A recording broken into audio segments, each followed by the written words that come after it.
제1강 한류와 한민족 1. 한류 열풍. 여러분은 한류의 인기를 실감하고 계신가요? 요즘 한류의 인기가 대단한 것 같습니다. 제가 최근에 뉴스를 봤는데요. 굉장히 흥미로운 뉴스였습니다. 그것은 한국인에 대한 호감도에 관한 뉴스였는데요. 이 뉴스에서는 외국인들이 보는 한국 사람에 대한 호감도, 한국이라는 나라에 대한 호감도에 관한 조사 내용이었습니다. 만점이 100점이었는데요. 세계인들은 한국인들에 대해서 얼마나 호감도를 갖고 있을 것 같나요? 뉴스를 보니 80.7%로 굉장히 높게 나타났습니다. 세계를 다니다 보면 10명 중 8명이 한국과 한국 문화에 대해 호감이 있다는 것이죠. 그렇다면 어떤 분야에 대해 호감을 느끼느냐 조사를 했더니 단연코 1등이 한국의 문화 콘텐츠였습니다. 한국의 문화체육관광부가 26개국 13,000명을 대상으로 실시한 2025년도 대한민국 국가이미지 조사 결과에 따르면 외국인의 한국에 대한 호감도가 2018년 조사를 시작한 이래 최고 수준을 기록한 것으로 드러났습니다. 한국에 대한 국가별 호감도를 살펴보면 호감도가 가장 높은 국가는 아랍에미리트, 이집트, 필리핀, 튀르키예, 인도, 남아프리카 공화국 순으로 나타났습니다.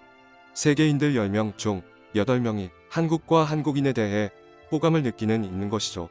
특히 세계인들은 한국에 대해 긍정적인 이미지를 가지게 된 요인으로 문화 콘텐츠를 꼽았습니다.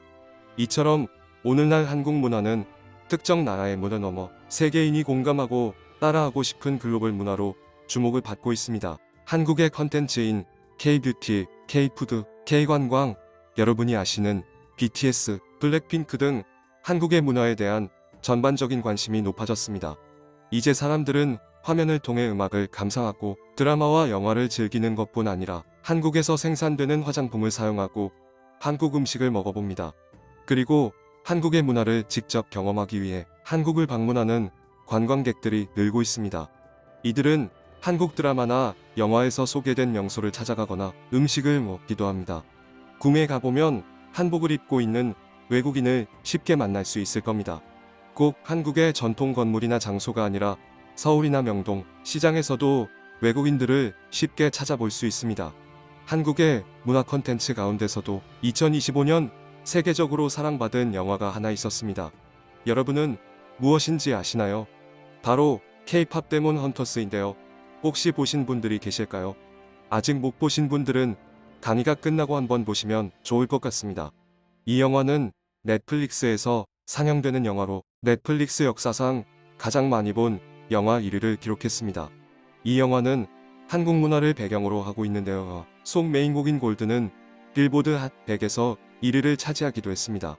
이렇게 선풍적인 인기를 얻는 데에는 특별한 이유가 있을 것 같은데요. 사실 내용 자체는 특별하지 않고 보편적인 이야기를 담고 있습니다. 여기에 보이는 3명이 주인공인데요. 이들은 아이돌 그룹입니다.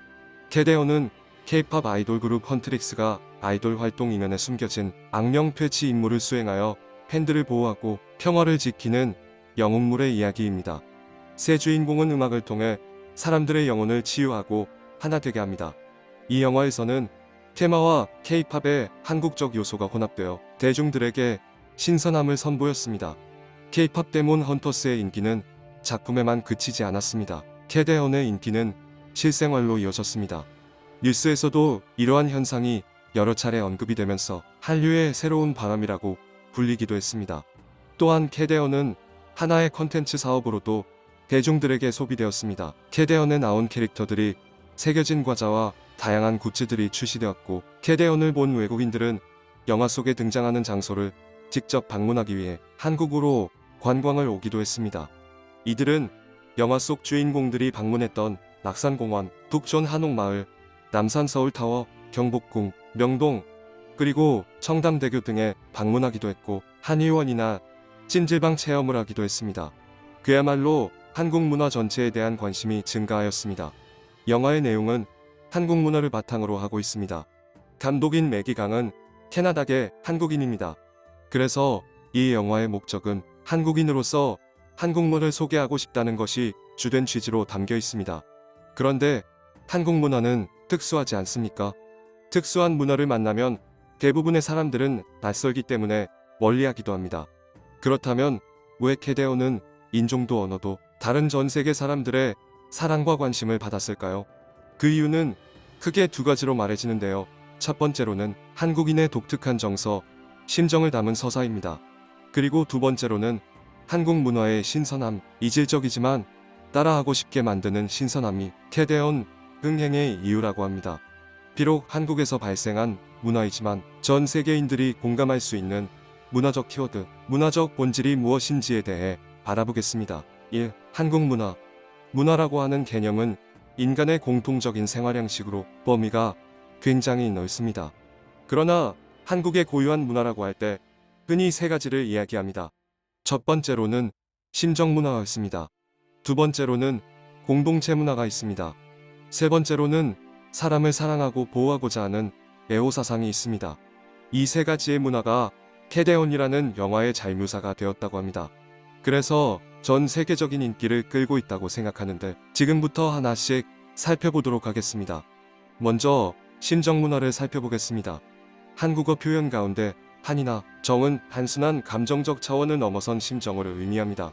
심정은 사랑하지 않고는 견딜 수 없는 욕망으로 인간의 가장 근원에 있는 마음이자 변하지 않는 사랑을 말합니다. 그래서 한국에서 한은 억눌린 슬픔이나 아쉬움이 응어리진 상태를 의미하지만 한은 단순한 절망이 아니라 이를 승화시키려는 생명력을 내포합니다. 한국인의 정은 단순히 사랑한다는 뜻이 아니라 미운 정과 고운 정이 뒤섞인 깊은 애착을 뜻합니다. 이처럼 한국에서는 슬픔과 기쁨, 미움과 사랑이 한데 버무려진 복합적인 심정 문화를 특징으로 합니다. 한국의 심정 문화에는 사람이 삶에서 경험하는 다양한 사랑을 섬세하고 풍부하게 표현합니다. 한국의 공동체 문화와 가족 문화에 기반한 부모와 자녀의 사랑, 형제자매 간의 사랑 등의 가족에는 심정 문화의 뿌리에 자리하고 있습니다. 한국인의 정은 단순히 사랑한다는 뜻이 아니다. 슬픔과 기쁨, 미움과 사랑이 한데 버무려진 복합적인 심정이다. 이 깊은 울림이 세계인의 보편적인 감성을 건드리는 것이다. 이어령, 이러한 한국의 심정 문화가 캐대언에 잘 담겨 있습니다. 캐대언의 이야기는 정체성, 성장, 사랑, 가족, 우정, 운명과 같은 키워드로 설명할 수 있는데요. 캐대언의 이야기 속에는 세계인들이 공감할 수 있는 심정의 문화가 녹아져 있습니다.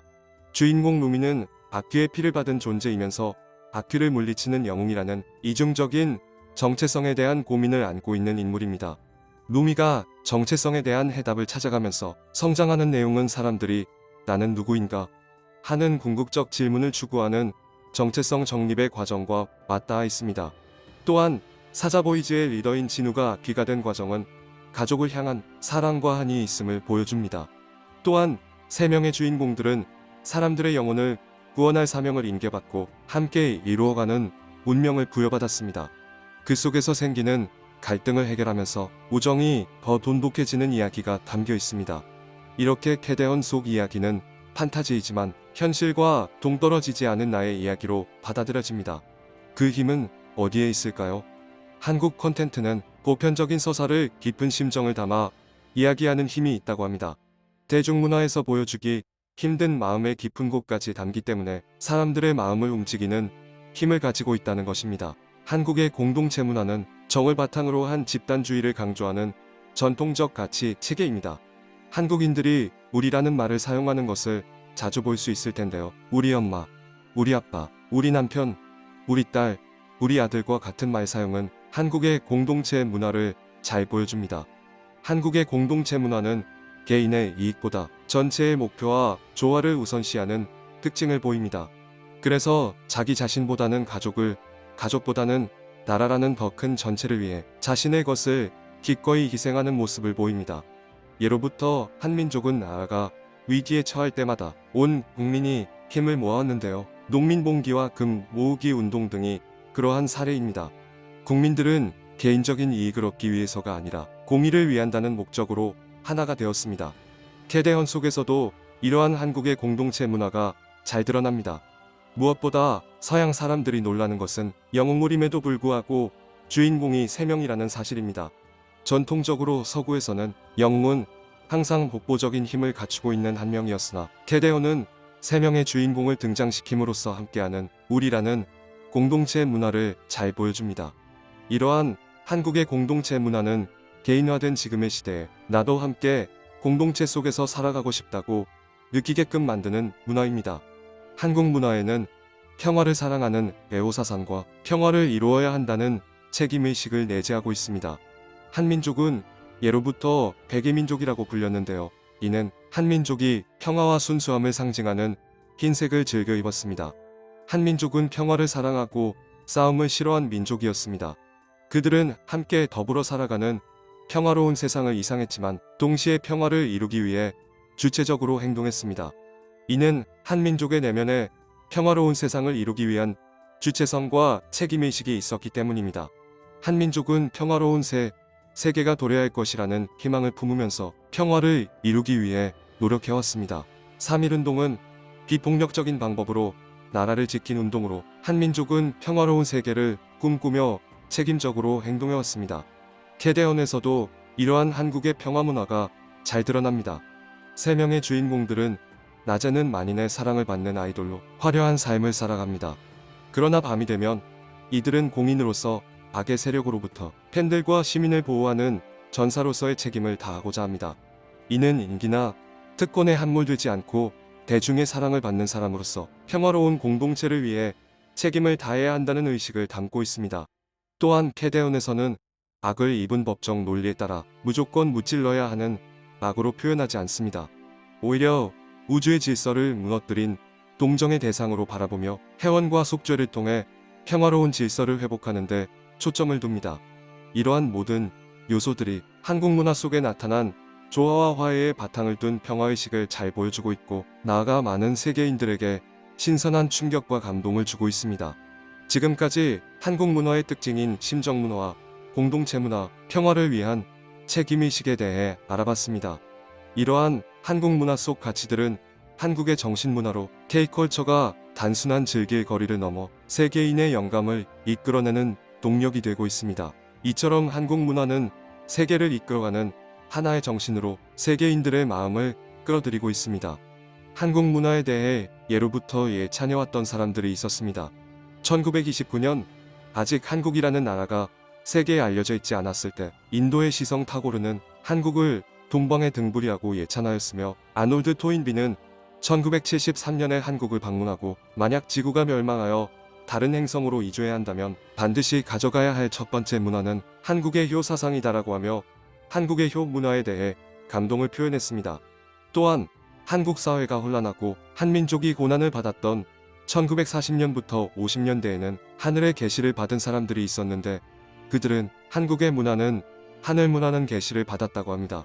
또한 1970년대 문선명 한학자 총재는 앞으로 전 세계 사람들이 한국 문화를 이해해야 하는 때가 오게 된다고 하면서 한국 문화가 세계화될 것을 전망했습니다.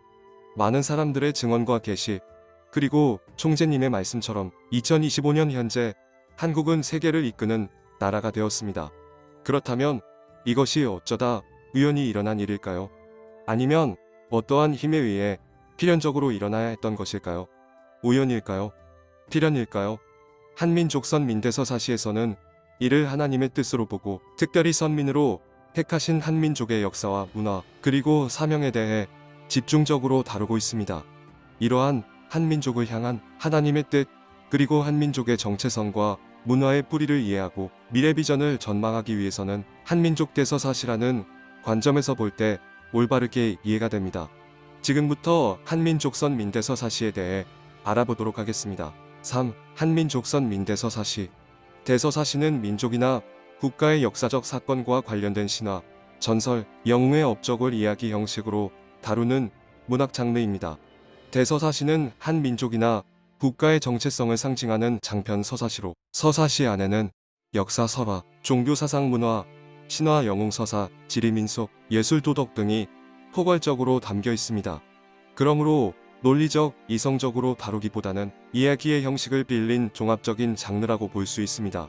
한민족선 민대서사시는 한민족의 미래 비전을 종교, 역사, 문화 등을 통해 노래하는 문학으로 한민족선 민대서사시에서는 하나님의 민족인 한민족의 기원과 역사, 한국의 역사, 문화, 종교, 설화를 종합적으로 다룹니다.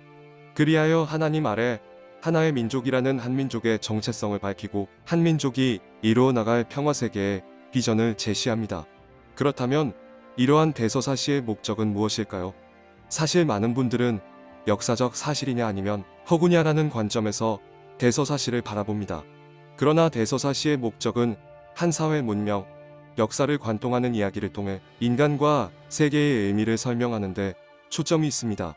다시 말해 대서사시는 역사적 사실과 상상이 결합된 서사로서 인간과 세계가 어떠한 목적과 방향성을 가지고 흘러나왔는지에 대한 하나의 일관된 해답을 제시함으로써 민족적 정체성을 알려주고 세계사적인 사명을 깨닫도록 하는데 주된 목적이 있습니다. 이에 학자들은 대서사시가 역사적 사실이라는 층위, 의미를 부여하는 해석의 층위, 의미를 압축적으로 표현하는 상징 신화의 층위로 구성된다고 말합니다. 이러한 관점에서 여러분들도 대서사시는 사실이냐, 허구냐의 문제가 중요한 것이 아니라 인류 역사를 관통하는 의미를 통해 선민의식을 불러일으키고 선민으로서 나아가야 할 방향과 책임을 일깨워주는 문학 장르로 이해해 주시기 바랍니다.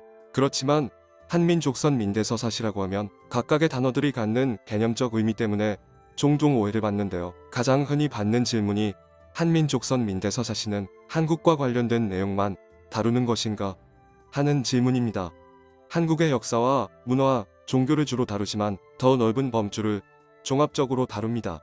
그리고 또 다른 오해로는 선민이라는 단어가 주는 어감 때문에 받는 질문인데요. 한민족 선민이라고 하면 한국 사람만이 선택받은 민족이라는 뜻인가 하는 이야기가 들려옵니다. 결론적으로 말씀드리자면 아닙니다.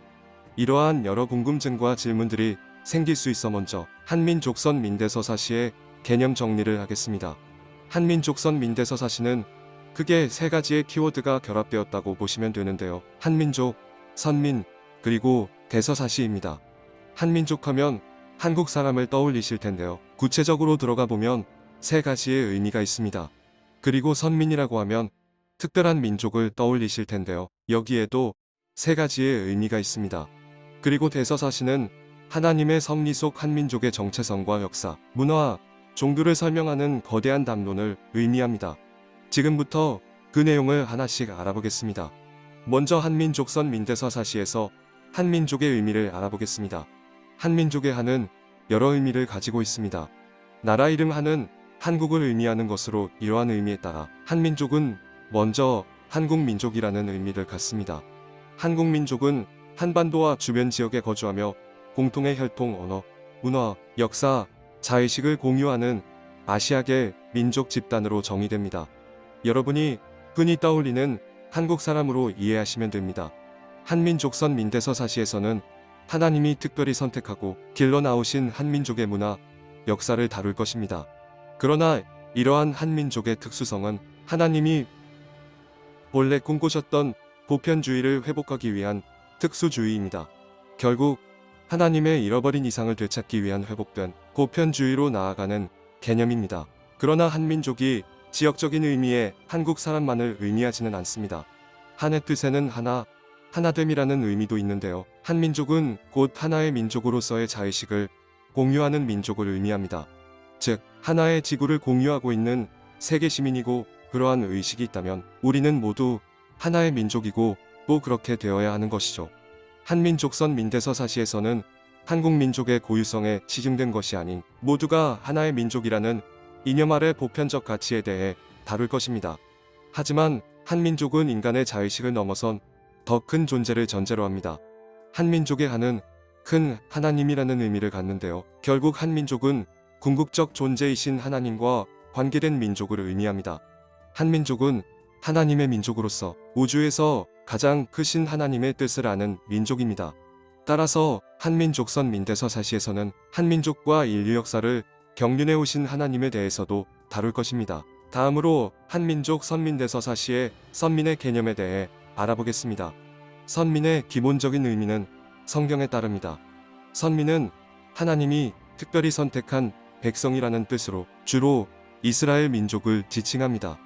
이들은 하나님과 특별한 언약 관계를 맺은 존재로 이해되고 특정한 지역, 혈통 중심의 민족으로 이해가 됩니다. 이러한 이해에 따르면 선민은 자신의 의지와 상관없이 오직 혈통에 의해서만 태어났을 때부터 부여되는 것입니다. 그런데 진짜 선민은 어떤 민족일까요? 한국 사람이면 모두가 선민일까요? 한민족 선민대서사시에서는 선민 가운데서도 하늘이 축복한 민족이 있다고 설명합니다. 그리고 그 축복을 받들어 책임을 다한 사람들을 진정한 선민으로 이야기합니다. 하나님은 특별한 민족에게 축복을 주시지만 그 축복은 영원히 한 민족에게만 국한되는 것이 아니라 축복의 목적이 달성되면 모두가 나눠 가질 수 있는 축복이 됩니다. 그리고 그 축복을 받은 모든 사람들은 책임을 다하여 진정한 선민이 되어야 합니다. 그렇다면 누가 선민일까요? 진정한 선민은 누구일까요? 그 해답은 이 모든 강의가 끝나면 알 수 있습니다. 한민족 선민대서사시는 한민족의 역사적 사건과 신화 등을 다룬 것으로 특별히 하늘의 선택을 받은 선민으로서의 한민족의 역사를 이야기 형식으로 전달합니다. 그러나 한민족 선민은 한국민족뿐 아니라 하늘의 뜻을 알고 하늘을 모시고 실천하는 사람이며 결국 한민족 선민대서사시를 배우는 이유는 한민족의 정체성과 심정문화를 세계인에게 전하기 위해서입니다. 한민족 선민대서사시를 전달하고 우리가 배우는 이유는 다음과 같습니다. 첫째, 한민족 선민의 정체성을 세계로 확장하기 위함입니다. 둘째, 한민족 선민의 심정문화를 계승하기 위함입니다. 셋째, 한민족 선민을 향한 하늘의 뜻과 선민의 사명을 실천하기 위함입니다. 한민족 선민대서사시는 13개의 대주제와 62개의 소주제로 구성이 되어 있습니다. 그 내용으로는 한민족 선민의 기원과 신화, 한민족 선민의 문화와 전통, 한민족 선민의 역사, 한민족 선민의 종교, 한민족 선민의 실천 등의 내용이 들어 있습니다. 하지만 이 모든 세부적인 내용을 다루지는 않고 총 6강의로 내용들을 압축적으로 전달드릴 예정입니다. 그래서 강의 중간에 더 구체적인 내용을 알고 싶거나 질문이 있으신 분은 언제든지 알려주세요. 이렇게 앞으로 진행할 총 6강좌에 대한 간략한 소개를 마쳤습니다. 앞으로 강의를 듣게 되실 텐데요. 이 4가지의 주요 질문을 가슴에 품고 강의를 들으셨으면 좋겠습니다. 한민족의 정체성과 뿌리는 무엇일까? 한민족 문화의 특징은 무엇일까? 한민족의 역사적 사건들의 의미는 무엇일까? 하나님의 뜻은 어떻게 이루어져 왔을까? 6강의를 다 들으셨을 때 이 질문들에 대한 명쾌한 해답을 얻어 가실 수 있을 것입니다. 마지막으로 한 가지 이야기를 소개하면서 마무리하려고 합니다. 오늘날 유대인들은 세계 인구의 0.2%를 차지하는 소수민족입니다. 또한 역사적으로 많은 순환과 고난을 겪은 민족이기도 합니다. 그런데 놀라운 것은 이렇게 어려움을 겪은 유대인들이 세계적으로 탁월한 능력과 글로벌 리더십을 보여주고 있다는 사실입니다. 노벨상 수상자의 22%가 유대인이고요. 미국의 금융경제를 이끌어가는 주역들도 유대인들이 많습니다. 그렇다면 이들은 어두운 고난과 박해의 역사에도 불구하고 어떻게 전 세계적으로 주목받는 리더십을 발휘할 수 있었을까요? 그 이유를 학자들은 3가지로 이야기합니다. 첫 번째는 선민으로서의 정체성입니다. 우리는 하나님으로부터 선택을 받은 선한 민족이라는 자부심과 민족적인 정체성에 대한 강한 긍지를 갖고 있습니다. 두 번째는 열등감입니다. 자신들은 하나님이 부르시고 계약을 맺은 특별한 민족임에도 불구하고 유대인들이 처한 현실은 이상과는 반대로 굉장히 힘들고 어렵기 때문에 좌절감, 열등감을 강하게 느낀다고 합니다.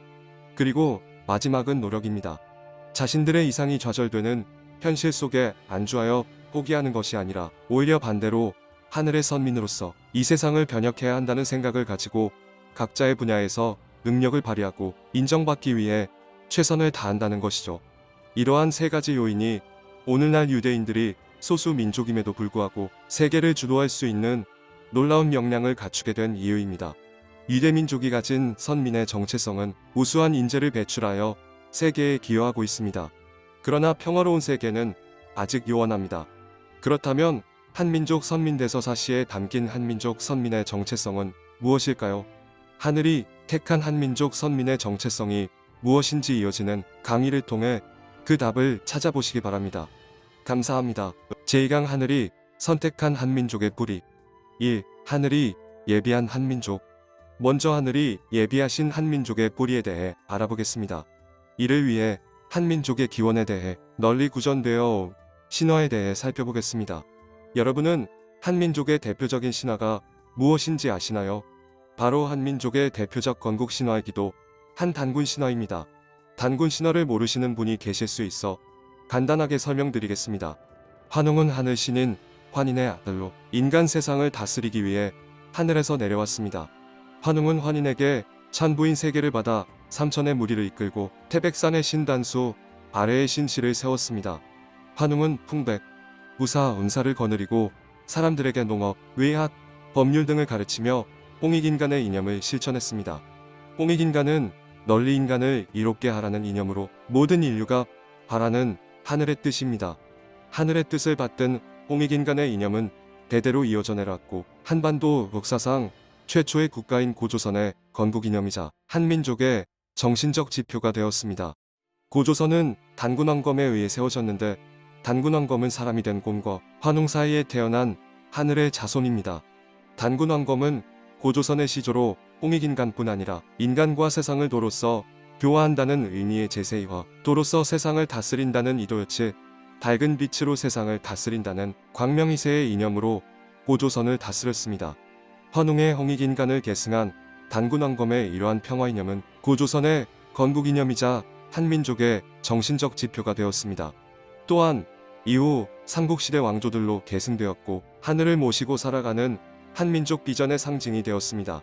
이처럼 한민족의 건국 신화에는 하늘의 자손이 이 땅에 내려와 나라를 세웠다는 천손 사상과 홍익인간의 평화이념이 담겨 있습니다. 고조선의 시조인 단군왕검의 기원이 하늘에 있다는 것은 한민족이 하늘과 특별한 관계를 맺은 민족이라는 것을 의미합니다. 한민족은 예로부터 청강신화와 천손 사상을 통해 하늘의 후손이라는 자부심과 긍지를 가졌던 것입니다. 하늘을 향한 신앙은 한민족의 심성과 역사 속에서 몇천 년 동안 깊이 뿌리 내려오며 평화를 사랑하는 나라와 문화를 이루어왔습니다. 뜻으로 본 한국 역사를 쓴 함석헌 선생님은 일찍이 한민족에 대해 우리 사람은 한 사람이요, 우리나라는 한 나라요, 우리 문화는 한 문화라고 했는데 이때 한은 크다 하나, 하나님을 의미합니다. 다시 말하면 한민족의 문화가 하늘의 문화이자 하나의 문화, 크나큰 가치를 지닌 문화라는 의미를 갖습니다. 한민족의 기원과 문화의 근간이 되는 이러한 한의 정신은 대한민국 국호와 한시성의 기원으로도 이어집니다. 한민족의 기원을 설명하는 단군신화는 동이족이 공유하는 보편적인 신화였습니다. 동이족은 동쪽으로 이동한 민족으로 한민족은 동이족의 후손입니다. 중국 사기 한서에서는 동이족에 대한 기록이 남아있는데요. 여기서 동이족은 중국보다 동쪽에 있었던 활을 잘 쏘고 어진 성품을 가졌다고 하는 민족을 의미합니다. 그렇다면 이 민족은 어떤 민족이며 어디에서 왔을까요? 단군 신화에서는 한민족의 시조인 단군이 하늘에서 왔다고 하는데 이는 무엇을 의미하는 것일까요? 이를 해석하기 위한 실마리가 성경에 기록되어 있습니다. 성경 창세기에는 노아의 후손 중에 동쪽으로 가는 민족에 관한 구절이 기록되어 있습니다. 이 민족의 기원으로 거슬러 올라가면 하나님과 창조 이야기가 나오는데요. 지금부터는 이와 같은 성경적 관점에서 하늘이 예비하신 한민족의 역사에 대해 알아보겠습니다. 성경의 첫 장은 태초에 하나님이 천지를 창조하시니라라는 구절로 시작하여 하나님의 창조 이야기가 기록되어 있습니다. 하나님은 부모가 아이의 출산을 위해 환경을 준비하듯이 첫째 날부터 여섯째 날까지 빛과 하늘, 땅과 바다, 식물, 해와 달, 동물을 창조하셨습니다. 그리고 부모이신 하나님은 마지막 단계로 당신의 형상을 닮은 자녀로 아담과 해와를 창조하셨습니다. 하늘 부모님께서는 인류의 부모가 되어 자녀들과 함께 평화로운 세계를 이루어 살기를 바라셨습니다. 그러나 인간 시조가 되어야 할 아담과 해와는 하늘 부모님의 뜻을 알지 못하고 타락하여 에덴 동산에서 추방되고 말았습니다. 그러나 하늘 부모님께서는 부모이시기에 타락한 인간을 포기하지 않고 구원하기 위한 역사를 펼쳐 나오셨습니다. 인류를 구원하기 위해 하늘 부모님께서는 구원자를 보내기 전에 그들을 맞이할 민족을 택하여 길러 나오십니다. 성경에 따르면 노아의 방주 사건 이후 노아의 세 아들의 후손들이 세계 각지로 흩어져 살게 됩니다. 하늘 부모님께서는 구원 섭리 역사를 위해 세 아들 가운데 셈의 후손을 택하셨습니다. 그런데 하늘이 택한 셈의 후손들 중 일부는 서쪽으로 이동하였고 일부는 동쪽으로 계속 이동하게 되어 아시아에서 문화와 종교를 이루며 살게 되었습니다. 바로 이 셈의 후손들 동쪽으로 간 이들이 창세기 10장 30절 그들이 거주하는 곳은 레사에서부터 스발로 가는 길의 동쪽 산이었더라 에서 언급된 주인공들입니다. 하늘 부모님께서는 인류 구원과 하나님의 창조 이상 실현을 위하여 셈의 후손 중 서쪽 방향에서는 아브라함의 가계와 유대민족을 선택하셨고 동쪽 방향에서는 한민족을 선민으로 선택하여 예비하셨습니다. 정리하면 한민족은 단군 신화가 이야기하는 것처럼 하늘의 기원을 둔 민족이며 성경에 기록된 것처럼 하늘 부모님께서 선택하시고 길러주신 민족입니다.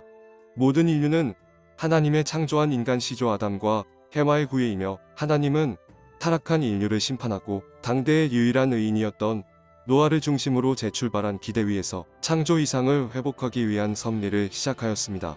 그러한 맥락에서 하늘 부모님께서는 인간 시조의 타락 이후 태초의 꿈을 이루기 위해 유대민족을 선택하셨듯이 한민족을 선택하여 예비해 오신 것입니다. 그러한 뜻에 의해 한민족은 동쪽으로 이동하여 한반도에 정착하였고 독자적인 문화를 형성했습니다. 특히 이들은 천손민족으로서의 기원과 정체성을 신화와 설화를 통해 전승해왔습니다. 1. 하늘을 모시는 신앙의 뿌리. 지금까지 하늘이 예비하신 한민족의 기원과 역사에 대해 알아보았습니다. 한민족의 문화의 뿌리에는 하늘을 모시는 신앙이 자리하고 있습니다. 이번 장에서는 하늘이 길러주신 한민족의 문화에 대해 소개해드리겠습니다.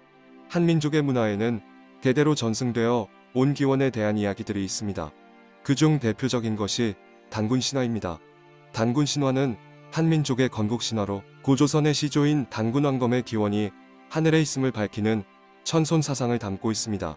이를 바탕으로 한민족은 하늘의 후손이라는 자부심을 가지고 하늘을 모시는 문화를 형성해왔습니다. 그리고 단군 신화에 담긴 홍익인간의 이념은 평화를 사랑하는 문화로 연면이 이어져 내려왔습니다. 한민족의 신화 중에서는 남성 신화뿐 아니라 여성 신화인 마고 신화와 바리공주 신화도 있습니다. 마고는 마고, 할미라고도 불리는 여신으로 천지를 창조하고 자신의 힘을 무당에게 내려주고 승천하였다고 전해집니다.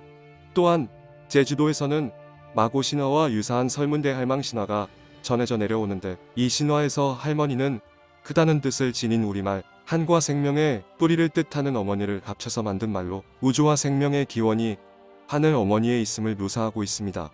바리공주는 서가무가에서 무당의 조상으로 알려져 있는 존재입니다. 바리공주는 한 왕의 7번째 공주로 태어났으나 부모에게 버려져 한 노부부의 딸로 자랐습니다. 어느 날 왕과 왕비가 죽을 병에 들었는데 저승의 생명수를 먹으면 나을 수 있다고 하였습니다. 그러나 6 공주들은 모두 저승에 가길 거부했고 오직 바리공주만이 자신을 버린 부모를 구하기 위해 저승에 가겠다고 합니다.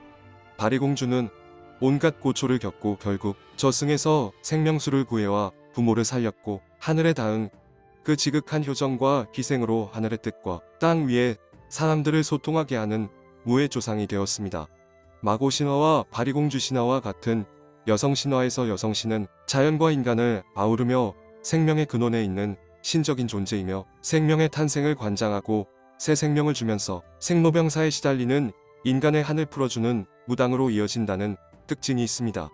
이처럼 한민족은 남성 신화와 여성 신화를 통해 하나님이 부모로 계시다는 사실을 설화로 전승해왔습니다. 한민족에게는 하늘을 부모로 증거하는 설화뿐 아니라 하늘을 모시는 제천의식과 제도들이 있었습니다. 한민족은 하늘 앞에 제사를 드리는 민족으로 하늘을 숭배하며 평화를 사랑하고 가물을 즐기는 문화를 이루었습니다. 고조선은 시조 단군이 천손이라는 의식을 가지고 개국한 이래 하늘에 감사하고 풍년과 비를 기원하는 제천의식을 거행했습니다. 또한 한민족의 고대 역사에서 부여, 고구려, 가락, 신라 등 상고대 왕국의 시조왕들은 하늘에서 강림한 천손이자 지상나라의 왕으로서 천재단을 쌓고 북과 피리 등을 사용한 감으로 하늘에 대한 제사를 주관하였습니다. 그리고 한반도의 고대 왕조에서는 왕궁의 하늘을 모시는 신녀를 두어 하늘의 계시를 듣고 그 뜻을 해석하고 확인하였으며 그들의 예언이나 신탁을 바탕으로 중요한 정치적 결정을 내리곤 하였습니다. 또한 농경철이나 전쟁 전후의 신녀의 제사는 중요한 사회적 행사로 자리 잡고 있었습니다. 이렇게 한반도 내 고대 왕조에서는 신유 제도를 체계적으로 운영하면서 정치적, 사회적으로 하늘을 모시는 문화를 국가적 차원에서부터 형성해왔습니다. 한민족은 국가 단위에서뿐 아니라 마을과 가정에서도 하늘을 숭배하고 제사하는 의식을 거행했습니다. 그러므로 한민족의 문화는 하늘 부모님에게 제사를 지내는 천재 문화였다고 할 수 있습니다. 하늘에 대한 제사는 사람들을 하늘과 소통하게 하였을 뿐 아니라 고대 사회에서 마을과 나라 단위로 한민족을 결속시키고 유지시키는 중요한 역할을 했습니다. 또한 고대로부터 가정에서는 여성을 중심으로 정화수를 바치는 의식이 행해졌습니다. 정화수는 하늘에 대한 경외심과 감사의 표시이자 정화를 의미하는 의식입니다.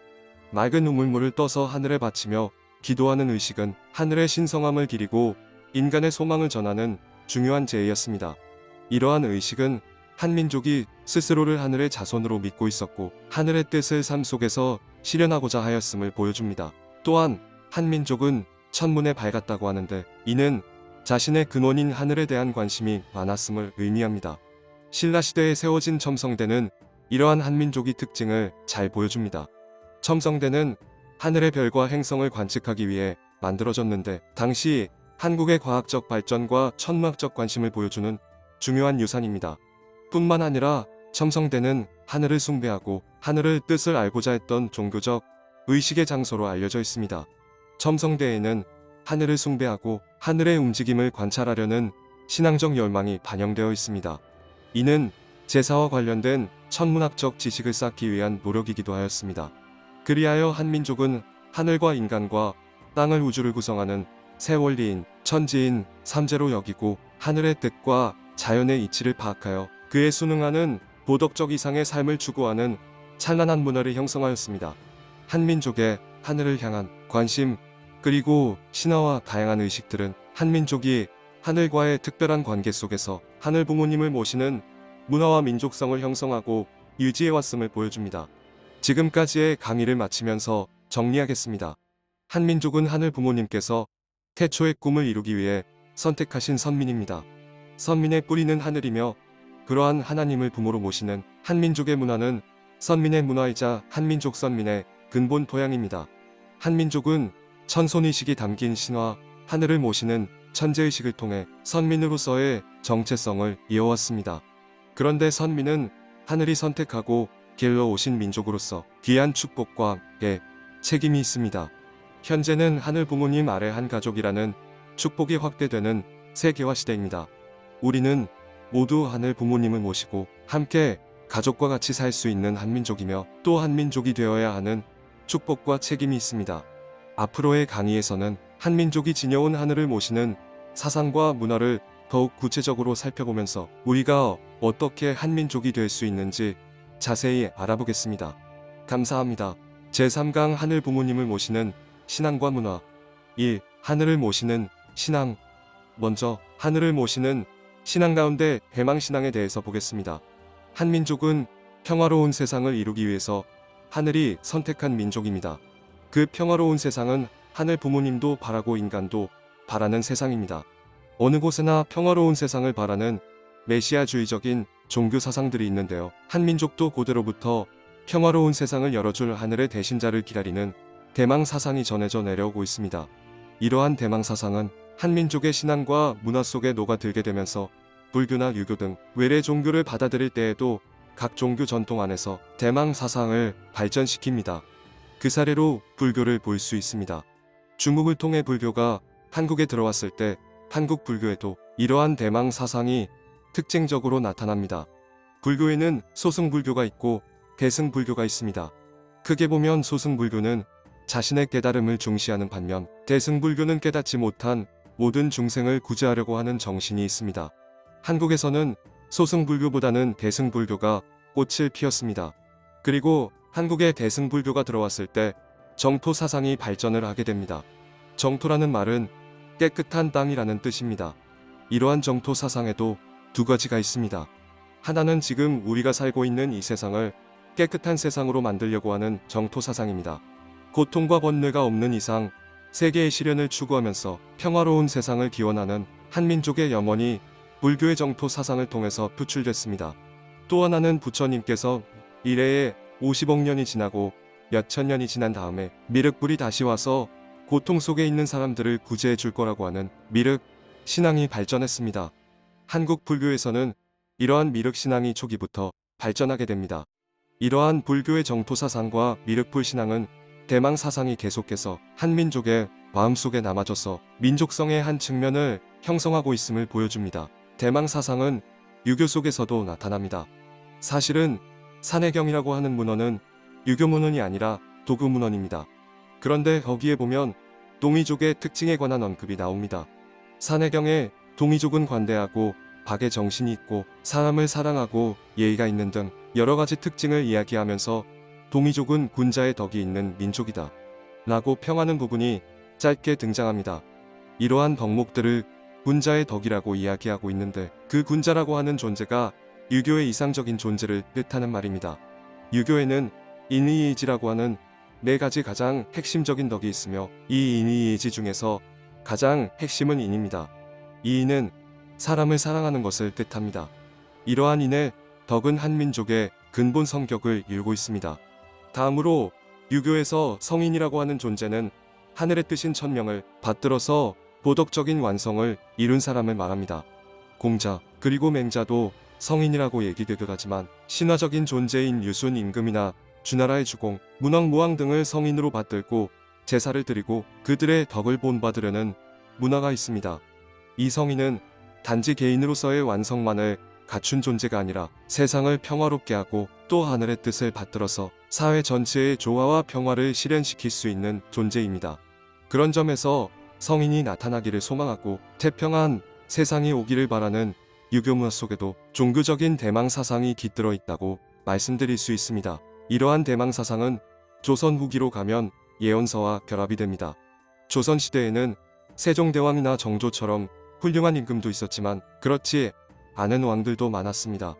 그런 어려운 시기에 진짜 참된 왕, 참된 진인이 나타날 것이라고 예언하는 예언서들이 등장합니다. 미래의 유교적인 이상을 구현한 성군이 나타나서 세상을 구원하고 새로운 세상을 열 것이다 라고 하는 예언이 정감록 그리고 격암유록 같은 예언서를 통해서 나타나게 됩니다. 이러한 예언서들은 조선 후기에 거듭된 병난과 또 의정제들의 부패와 타락으로 혼란스러운 상황 속에서 민중들에게 새로운 희망을 주었습니다. 이러한 예언서 속에 담긴 대망 사상은 한민족이 좌절하지 않고 선민으로서의 정체성을 이어갈 수 있게 하는 힘이 되었습니다.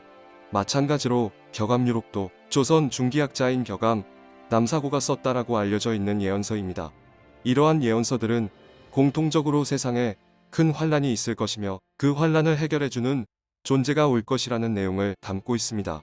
이러한 예언들은 어려운 역사적인 시기 속에서 민중들이 미래에 대한 희망과 하늘을 향한 신앙심을 촉진하고 자극하는 역할을 했습니다. 한국이 일제강점기라는 아픔의 시기를 겪을 때 동학이라고 하는 종교 사상이 새로운 세상에 대한 대망 사상을 드러냈습니다. 19세기 중반에 서학과 대비되는 개념으로 동쪽의 학문과 종교를 의미하는 동학이라고 하는 종교운동이 시작됩니다. 이 동학은 나중에 천도교라는 이름으로 인해 더 발전하게 됩니다. 처음에 동학은 경주에 있었던 최재우에 의해서 창시됩니다. 동학은 선천시대가 가고 부천시대가 온다 라고 하는 개벽사상을 핵심으로 합니다. 이 개벽사상은 이후에 등장하는 모든 한국계 민족 종교의 특징이기도 합니다. 이후천 개벽사상을 처음으로 이야기한 것이 동학사상입니다. 개벽사상을 핵심으로 하는 동학은 과거의 땅에 속했던 사람이 하늘이 되는 새로운 시대가 올 것이라고 가르치면서 많은 사람들에게 희망을 주었습니다. 동시에 동학은 모든 인간과 만물 안에 다 천주가 모셔져 있기 때문에 모두 귀하다라고 하는 시천주 사상을 발전시키게 됩니다. 조선시대에는 신분제에 의한 귀하고 천함이 있었는데 동학은 모든 인간과 만물까지도 다 귀한 존재라고 하는 평등 사상을 가르치게 됩니다. 그래서 동학은 많은 민중들에게 큰 호응을 얻게 되고 이것이 동학 농민운동을 통해서 근대적이고 개혁된 사회를 이루려고 하는 운동으로까지 이어지게 됩니다.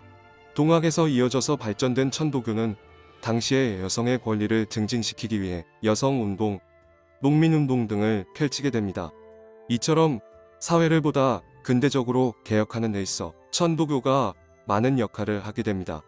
그리고 그 기반에는 모두 하늘 부모님을 모시고 있는 인간과 만물 모두가 귀하다는 시천주 사상과 더불어 다른 사람들을 하늘과 같이 모셔라 라고 하는 인내천의 사상이 있었습니다.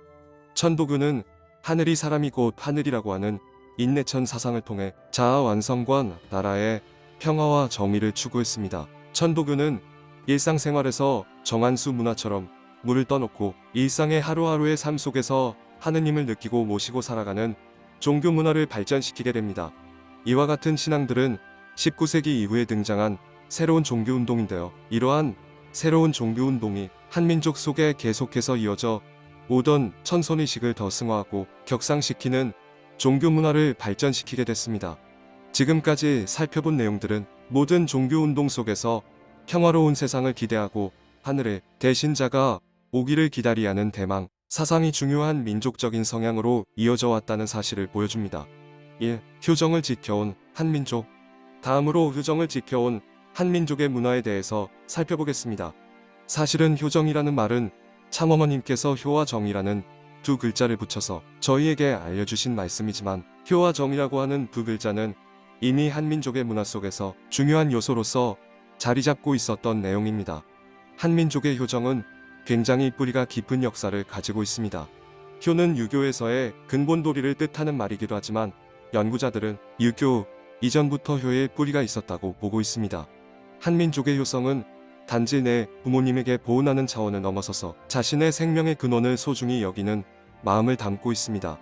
그래서 유교 경전에 보면 초기 경전에는 나를 낳아준 부모뿐만 아니라 나를 낳아준 하늘과 땅을 천지 부모로 생각하고 그 하늘과 땅에도 보은해야 된다고 가르쳤습니다.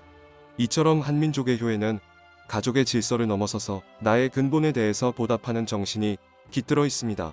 그래서 부모의 사랑에 감사하고 보답하려고 하는 문화는 어느 나라에나 있지만 많은 사람들이 한국의 효 문화에는 특별한 구석이 있다고 얘기합니다. 한국의 효 문화에서 특별한 것 중에 하나는 돌아가신 다음에도 공경하는 제사 문화가 있습니다. 심효사리처럼 돌아가신 부모님의 혼과 백이 여전히 살아계시다고 생각을 하면서 그 혼백조차도 모시려고 하는 문화가 있습니다.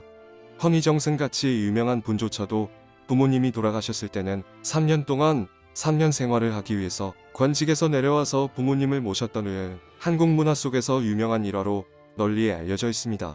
이러한 효의 문화는 하늘을 모시려고 하는 근본을 잃지 않으려고 하는 한민족의 아름다운 문화를 보여주고 있습니다.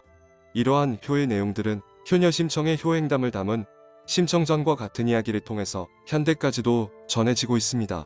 이러한 이야기들이 인기 있는 이야기인 것은 한민족 안의 부모를 향한 효의 마음이 중요한 한민족의 심성으로 그리고 종교적인 신앙의 문화로서 자리 잡고 있다는 사실을 말해줍니다.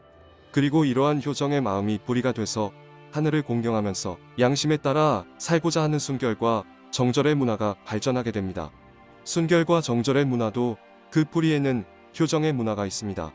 부모 앞에 부끄럽지 않은 내가 되고자 하는 마음, 부모 앞에 떳떳하고 부모가 보시기에 기쁠 수 있는 내가 되고자 하는 마음으로부터 순결한 삶을 추구하게 되고 또 부부간의 정절을 추구하게 되는 순결과 정절의 문화를 발전시켰습니다. 특히 한국 문화 속에서 여성들이 순결과 정절의 본보기를 보이면서 부모를 공경하고 또 현명한 어머니이자 어진 아내로서 중심적인 역할을 했습니다.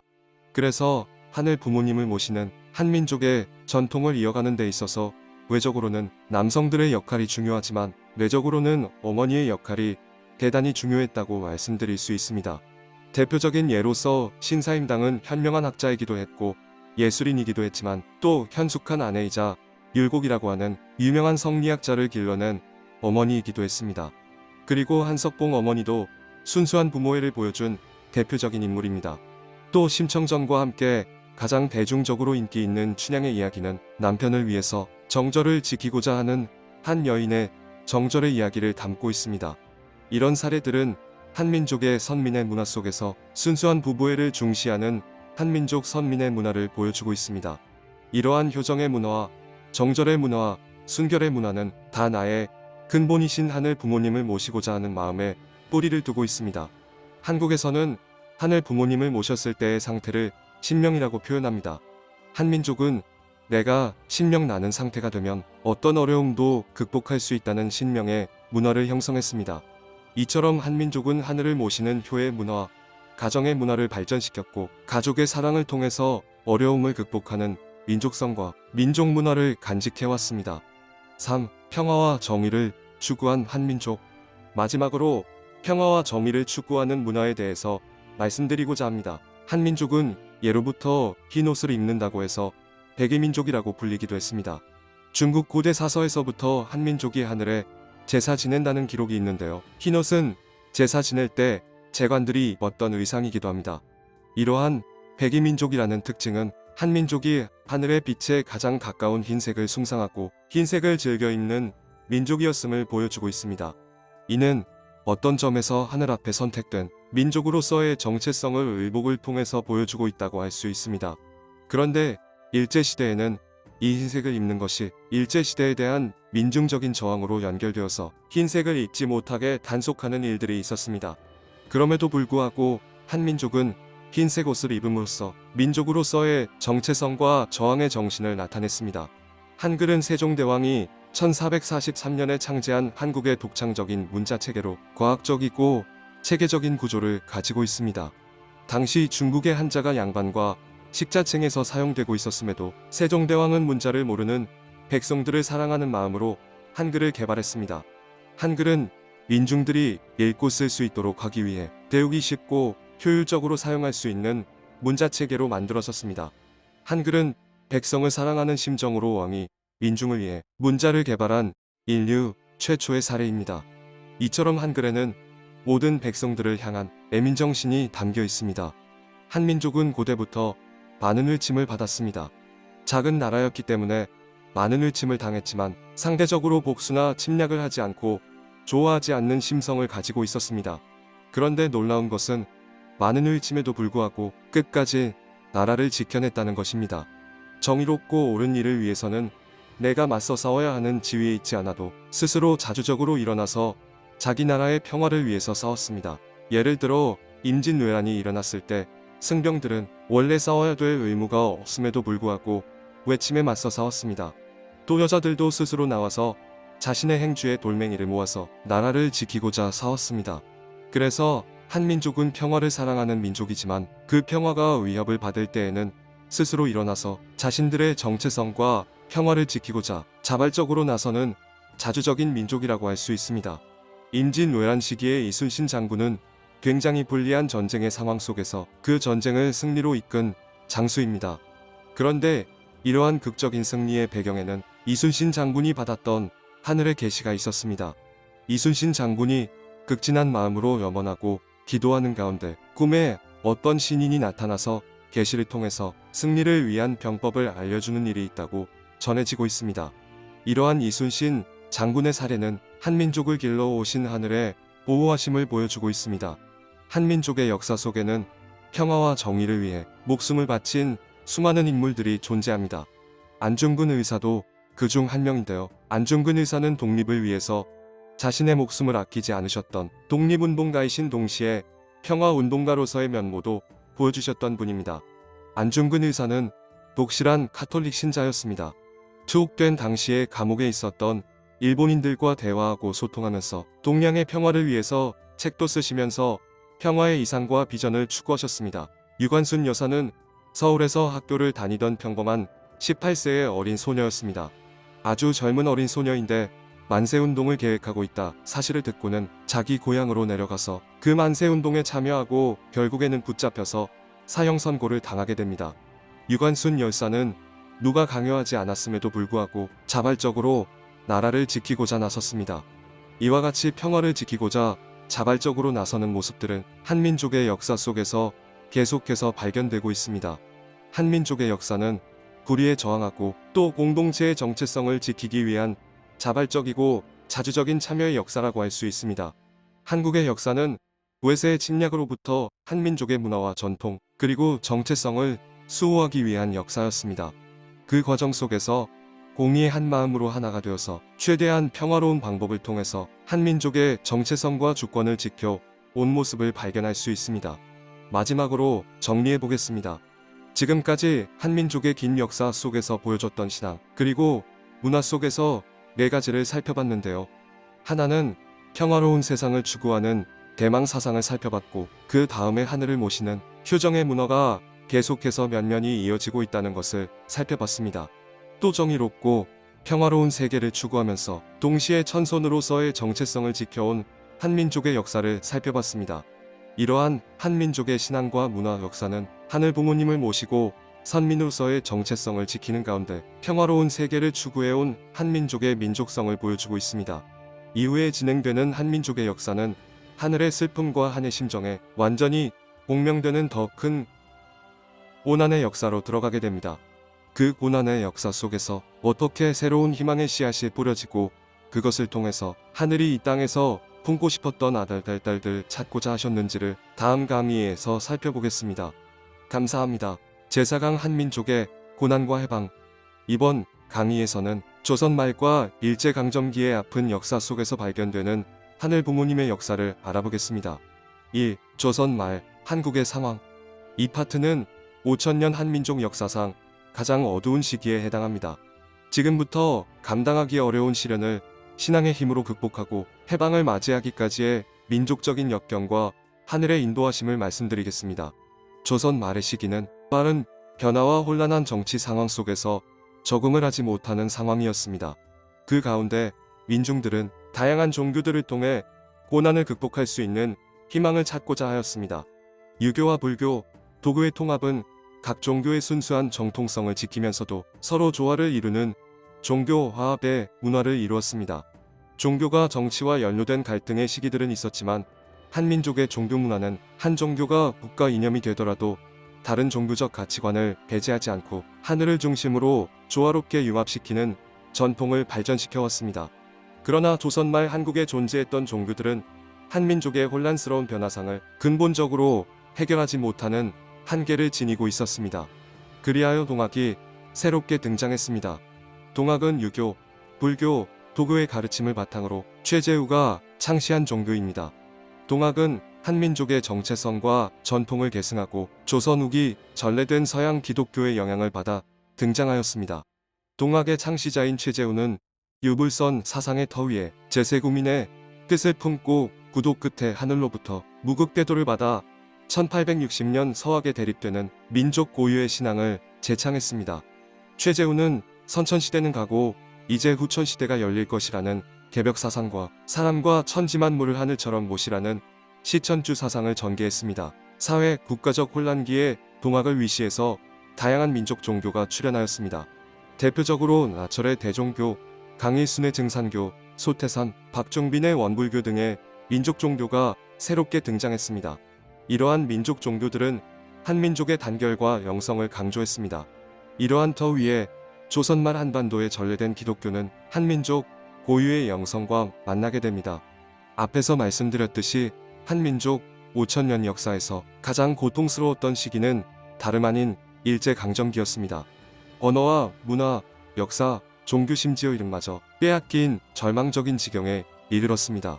그러나 이러한 극한의 시련 속에서 한민족의 고유 영성과 기독교 영성이 융합되었습니다. 한국 기독교 역사의 흥미로운 점은 선교사가 입국하기 전 민족 스스로 자발적으로 기독교를 받아들였다는 점입니다.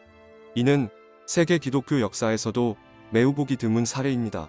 그렇다면 이러한 기독교는 어떤 과정을 통해 한국에 전래되었을까요? 모두가 알다시피 유대교는 독생자로 오신 예수님을 불신하여 십자가로 돌아가시게 하였습니다. 이로 인해 하늘의 뜻을 이룰 사명은 기독교가 있게 되었습니다. 기독교의 본질적 사명을 살펴보면 본래 예수님께서는 참부모가 되셔야 했으나 중심 인물들의 실패로 인해 십자가의 길을 가시게 되었습니다.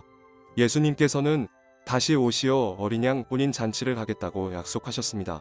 혼인 잔치를 위해 반드시 필요한 존재가 바로 신부입니다. 따라서 기독교는 신부를 맞이하기 위해 준비하고 신부를 찾아야 하는 사명을 지니고 있었습니다.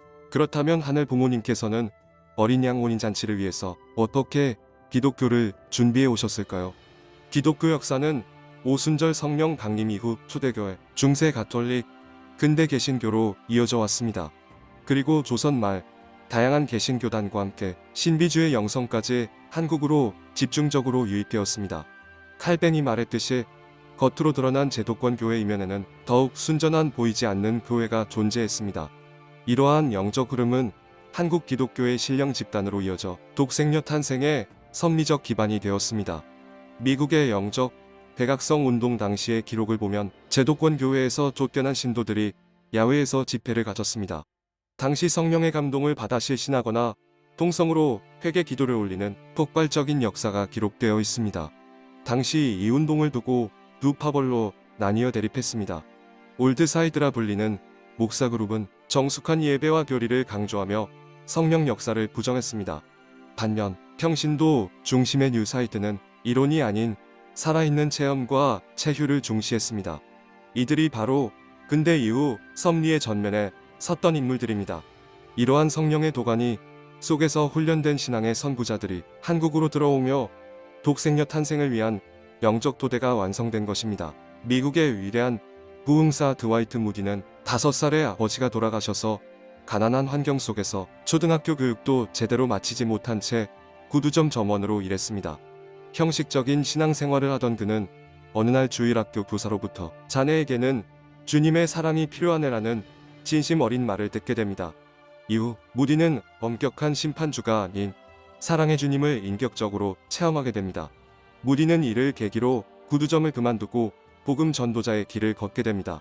무디의 설교는 신학교를 나오지 않았음에도 강력한 영적 힘이 있었습니다. 그는 옥스퍼드, 캠브리지 등 영문 대학을 순회하며 청년들을 일깨웠고 학생 자원운동을 조직했습니다. 방학기간 대학을 빌려 성경과 영성을 전수한 이 운동을 통해 무려 2만 명의 청년을 배출하였습니다. 많은 이들이 가장 어두운 곳으로 보내달라고 자원했으며 그 물결이 태평양을 건너 언더우드, 아펜젤러 등 선교사들이 조선에 도착했습니다. 이러한 영적 흐름은 한국 기독교의 성령운동을 통해 빠르게 확산되어 갔습니다. 1907년 평양 장대현 교회에서 당시 사경회를 인도하던 길선주 목사는 준비한 원고 대신 자신의 죄를 고백하기 시작했습니다. 친구의 유산을 관리하다 일부를 횡령한 죄를 대중 앞에서 눈물로 참회한 것입니다. 이 진심 어린 회개는 불길처럼 번져나갔습니다. 사람들은 영적인 생명을 회복하기 위해 필사적으로 회개했습니다. 이 사건을 계기로 한국 기독교는 신령과 진리를 추구하는 순수한 신앙 공동체로 거듭났습니다. 이는 2000년 전 마가 다락방의 성령 강림 사건과 교회를 같이 하는 한국의 오순절이었으며 기생과 음란의 도시였던 평양이 동양의 예루살렘이라 불리게 된 배경이 되었습니다. 이처럼 가장 암울했던 식민지 시기 한국의 그리스도인들은 회개와 성령 체험을 통해 영적 정결함을 갖추었습니다. 이처럼 역사 속의 면면이 이어져 온 신령 집단의 정성과 기대가 있었기에 마침내 이 땅에 독생녀께서 강림하실 수 있는 섭리적 기반이 완성된 것입니다. 1. 일제강점기와 독립운동. 다음은 일제강점기에서의 고난과 이를 극복하기 위한 독립운동의 역사를 함께 살펴보겠습니다. 미국의 백악성 운동이 미국 독립혁명으로 이어졌듯 한국에서도 1907년 평양대 부흥 운동을 통해 형성된 민족의식이 3.1 운동의 근간이 되었습니다. 당시 한국의 기독교 인구는 단 1%에 불과했으나 민족 대표 33인 중 16명이 기독교인이었으며 구속자 중 대부분이 기독교인이었습니다. 3.1 운동은 기독교가 주축이 되어 나라를 되찾으려 했던 거국적 사건이었습니다. 비폭력 시위로 전개된 3.1 운동은 기독교를 중심으로 천도교, 불교 등 다양한 종교인들이 참여한 운동으로 전개되었습니다. 하나의 목적을 위해 힘을 모은 종교단합의 터 위에 전개된 3.1 운동은 한민족 독립에 크게 기여했습니다. 3.1 운동에서는 많은 종교 지도자들이 선두적인 역할을 담당했습니다. 기독교 선교사인 이승훈과 불교 지도자였던 한용운은 만세운동에 적극적으로 참여하여 독립운동을 이끌어갔습니다. 또한 교회가 독립운동을 위한 거점이 되면서 민족 통합을 촉구하였습니다. 기독교인 외에도 다양한 민족 종교의 지도자들이 독립운동을 위해 자신의 목숨을 바쳤습니다.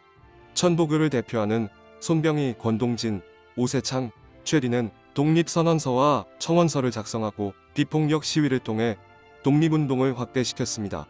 수많은 독립운동가들의 기대 위에 1919년 4월 11일 3대 독립선언과 3.1 운동의 결과로 대한민국 임시정부가 상하이에서 수립되었습니다. 이는 한국 최초의 민주공화정부로 독립운동가들은 대한의 독립을 인정받기 위한 외교활동을 전개하였습니다. 대한민국 임시정부는 긴 노정 끝에 드디어 1942년 공식 인정을 받습니다. 여기에 기독교인들이 대거 참여했으며 한국 최초로 민주적인 정부체제를 갖췄습니다. 위협을 느낀 일본은 3.1 운동 이후 더욱 강압적으로 신사참배를 강요하기 시작했습니다. 이 신사참배를 둘러싸고 당시 기독교계는 4가지 부류로 나뉘게 됩니다. 첫 번째는 친일파입니다. 이들은 일본 천황의 신민으로서 전쟁 참여를 독려하며 적극 협력한 지도자들입니다. 두 번째는 타협파입니다. 이들은 장로교와 감리교 등 주류 교단 중 신사참배를 수용하고 현실과 타협한 부류입니다. 세 번째는 영적투쟁파입니다. 이들은 신사참배를 거부하고 순교의 길을 택했습니다. 네 번째는 신령집단입니다.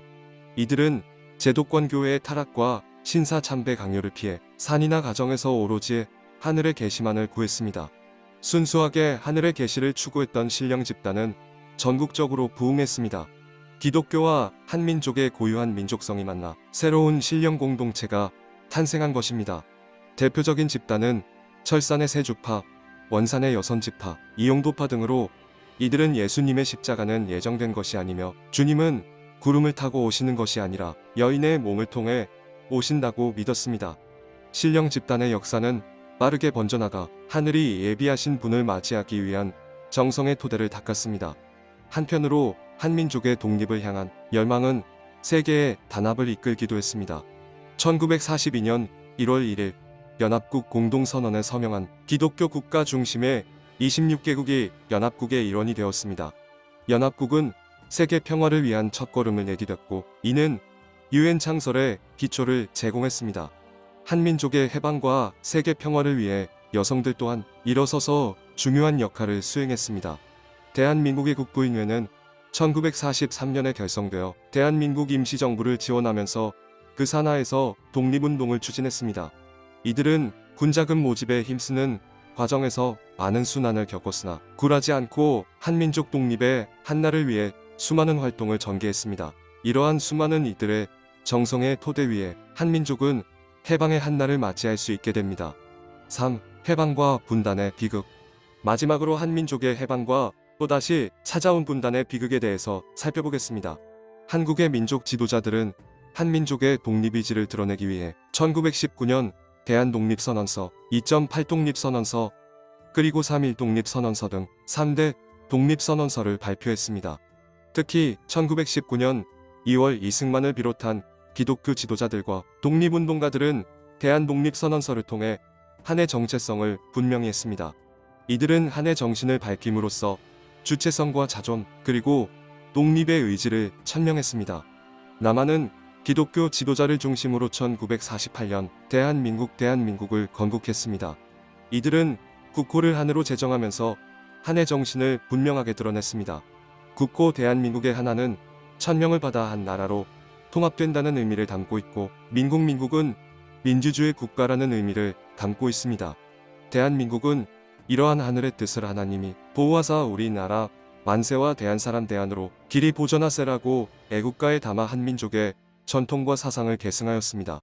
해방 후 3년간 나라를 세울 수 있는 결정적 시기에 등장한 7인의 지도자 이승만, 김구, 조만식, 김규식, 여운형, 박헌영, 김일성은 모두 기독교 출신이었습니다. 그러나 이들은 신사 참배 여부를 둘러싼 불신과 권력욕, 이념 대립으로 인해 하나 되지 못하고 서로를 반목하거나 암살하는 비극을 초래했습니다.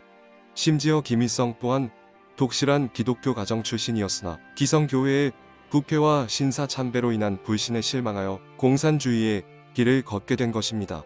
한국 역사상 가장 어두운 이 시기는 결국 교계의 분열로 점철되었습니다. 1945년 한국은 드디어 독립을 이루어 기나긴 고난에서 해방되었습니다. 하지만 기쁨도 잠시 한국은 38선이라는 선이 그어지면서 분단의 역사가 시작되었습니다. 그리고 1950년 6.25 전쟁이 발발하면서 그 전쟁은 현재까지도 진행 중에 있습니다. 진정한 평화 세계를 위해 수많은 애국자들이 자신의 목숨을 내놓고 드디어 한국은 독립의 한날을 맞이했습니다. 그러나 분단이라고 하는 새로운 비극이 시작되었고 하나의 민족, 한민족의 소망은 끝내 이루어지지 못했습니다. 한민족은 인내와 끈기로 최대의 고난을 이겨냈지만 통일은 여전히 민족의 수건으로 남게 되었습니다. 한민족은 이러한 비극 속에서 진정한 평화의 세계와 그러한 세계를 이뤄줄 하늘의 대신자를 기다려 나왔습니다. 이어지는 강의에서는 드디어 한민족 선민이 대망해 온 하늘이 보내신 분의 탄생과 성장 그리고 인류 평화의 비전을 실현해 나가는 과정에 대해 보실 것입니다. 감사합니다. 제5강 한민족으로 오신 참부모님. 지난 시간에는 한민족이 겪어온 고난의 상황과 그 고난을 극복하고 해방으로 이끈 종교 정신에 대해서 알아보면서 한민족이 진정한 평화의 세계, 대망의 세계를 이뤄줄 하늘의 대신자가 오길 갈망해 왔음을 알았습니다. 이번 시간에는 한민족으로 오신 참부모님이라는 주제로 이야기 나눠보겠습니다. 1. 새 시대를 맞기 위한 계시와 준비. 한민족은 진정한 평화의 세계, 대망의 세계를 이뤄줄 하늘의 대신자를 기다리고 있었습니다. 한민족의 소망이 이루어질 새 시대를 맞이하기 위한 계시와 준비의 과정을 자세히 살펴보겠습니다. 지난 시간에 알아보았듯이 이 도표는 오순절 성령 강림에서 시작하여 독생녀 탄생으로 완성되는 2000년 신부 영성의 발전 과정을 보여줍니다. 고대 초대교회의 순교자 그룹은 박해 속에서 신부의 순교를 지켰고 중세 가톨릭의 스토원과 신비가들은 아가서 해석을 통해 신부 신비주의를 꽃피웠습니다. 근대 개신교의 청교도들은 더 순수한 교회를 향해 분립했으며 한국 기독교의 신령 공동체는 순수한 신앙생활에 전념하였습니다. 각 시대마다 하늘은 더 순수한 신앙을 가진 교회 중의 교회를 찾아 나왔고 마침내 한반도에서 그 열매를 맺었습니다. 기독교의 일부 신자들은 교회가 예수님의 신부가 되기 위한 영성을 회복해야 한다고 주장하였습니다.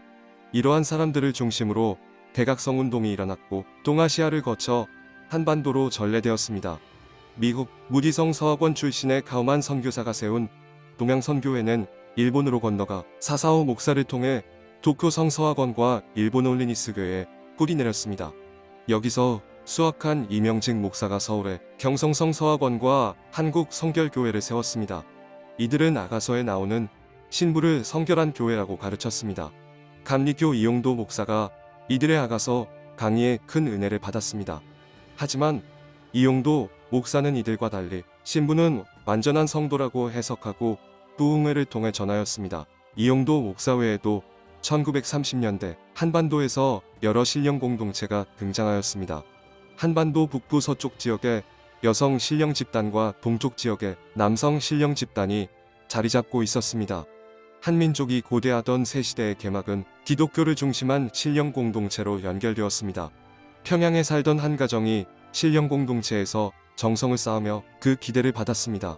그 가정은 조원모 외할머니와 홍순의 대모님 가정인데요. 신령 공동체 정성의 기반이 조원모 외할머니와 홍순의 대모님으로 이어졌습니다. 특히 홍순의 대모님은 19세까지 장로교를 다니다가 조원모 할머니의 인도로 신령 공동체와 인연된 후 재림 주님을 맞이하기 위한 신앙생활에 헌신하였습니다. 조원모 외할머니와 홍순의 대모님은 1933년부터 3년간 이용도 목사의 새예수교회에서 신앙생활을 하면서 재림 주님을 맞이하기 위해 매일 울면서 회개하고 기도하였습니다.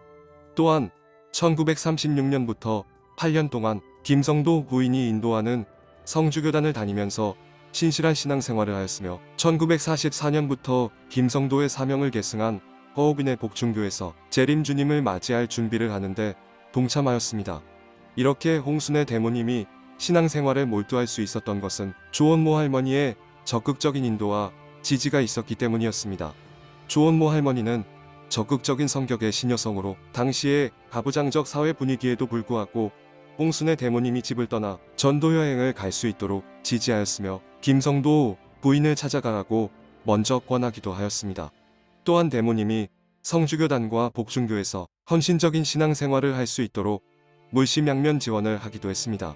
홍순의 대모님은 새예수교회에서 독실한 신앙생활을 하던 중에 하늘 부모님의 인도로 한승훈 대부님과 만났으며 1934년 3월 5일 새 예수 교회 이호빈 목사의 주례로 결혼식을 올렸습니다.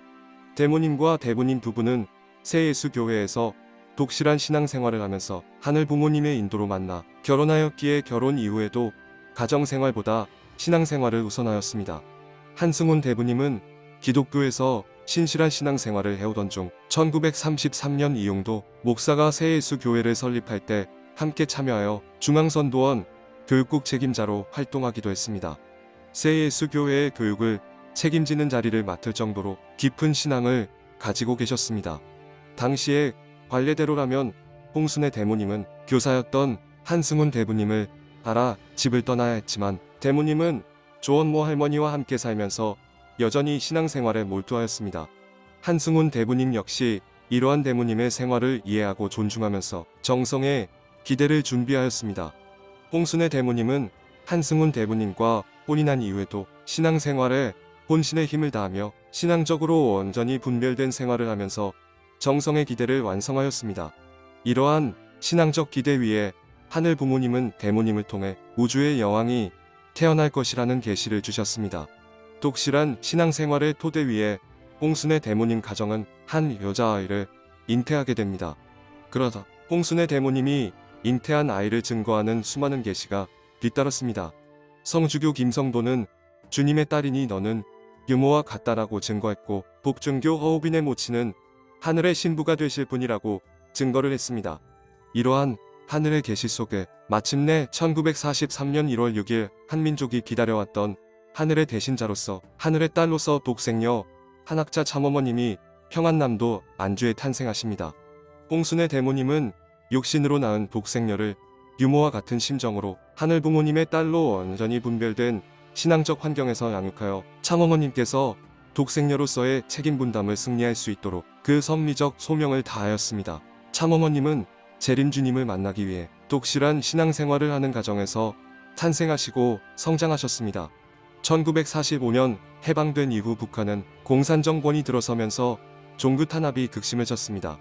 하늘 부모님은 참어머님이 성장하여 스스로 결단하여 나아가도록 보호하기 위해 3대 동료를 1948년 북한 공산정권에서 벗어나 남아토록 인도하셨습니다. 그 과정에서 공산군과 국군의 위협을 받는 등 일촉즉발의 위기 상황을 만나기도 하였습니다. 그러한 상황 속에서도 참어머님은 절대적인 신앙생활을 하셨습니다. 참어머님은 처절한 한국전쟁의 참상을 몸소 깊이 체휼하고 성찰하면서 더 이상 인류가 냉전과 분단, 전쟁의 고통을 겪지 않고 평화와 사랑이 가득한 세계를 이룰 수 있기를 하늘 부모님의 소망이 이루어지기를 간절히 기도하였습니다. 1945년 한반도는 일제의 지배에서 해방되었으나 지도자들이 하나 되지 못하여 1948년 남북으로 분단되었습니다. 남북은 미국과 소련의 신탁 통치를 받으면서 민주주의와 공산주의로 나눠 다른 체제의 독립된 정부를 구성하였으며 침략 통일을 하겠다고 공언하였습니다. 결국 1950년 6월 25일 북한은 아무런 선전포고도 없이 38선 이남으로 진격하면서 전쟁을 시작하였고 이후 3년 동안 한반도의 남단과 북단까지 전선을 오가며 전 국토를 파괴한 뒤 휴전하였습니다. 한국전쟁은 제2차 세계대전 이후 민주주의와 공산주의로 대립하게 된 세계의 냉전적 갈등이 전쟁으로 발전된 대표적인 사례로 유엔군을 비롯하여 중화인민공화국과 소련까지 관여한 전면전이었습니다. 유엔은 한국전쟁에 대응하여 국제연합군을 조직하였고 총 16개국이 한국을 지원하기 위해 참전했습니다. 유엔군은 낙동강 전선에 배수진을 치고 인천 상륙작전을 시작으로 대대적인 반격하였습니다. 유엔 16개국의 참전은 평화를 위한 국제적 협력을 상징하는 사건이었습니다. 그리고 하늘 부모님은 독생녀 참어머님을 보호하기 위해 16개국이 참여하는 유엔군을 참전시켰으며 독생녀 참어머님은 하늘 부모님의 보호 속에 성장할 수 있었습니다. 참어머님은 어릴 때 조원모 외할머니와 대모님으로부터 받은 하나님이 내 아버지다라는 말씀을 중심하고 신앙생활하는 가운데 하늘 부모님과 일문일답을 통해 하늘이 인도하시는 대로 성장을 해나오셨습니다.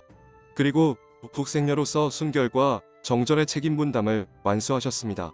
드디어 1959년 가을이 지나는 갈 무렵 하늘 부모님은 참어머님께 직접 현몽하시어 나는 알파와 오메가이니 창세전부터 우주의 어머니를 기다려왔다라고 하시면서 독생녀로서 책임 분담을 완성하신 참어머님을 어린 양 혼인잔치의 신부로서 인침하셨습니다. 하늘 부모님께서는 한민족이 바라온 평화세계를 이루어줄 하늘의 대신자로 독생녀 혼자만 보내시지 않으셨습니다. 독생자 예수님의 사명을 이어받으실 재림메시아를 소명하셨습니다. 하늘 부모님께서는 예정된 때가 되자 재림메시아 문선명 참아버님을 부르셨습니다.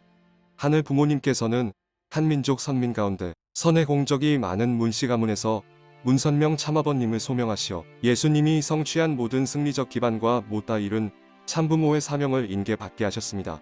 1935년 4월 17일 새벽 근처 묘두산에서 밤새워 울며 기도하던 16세 참아버님 앞에 예수님께서 영적으로 나타나십니다.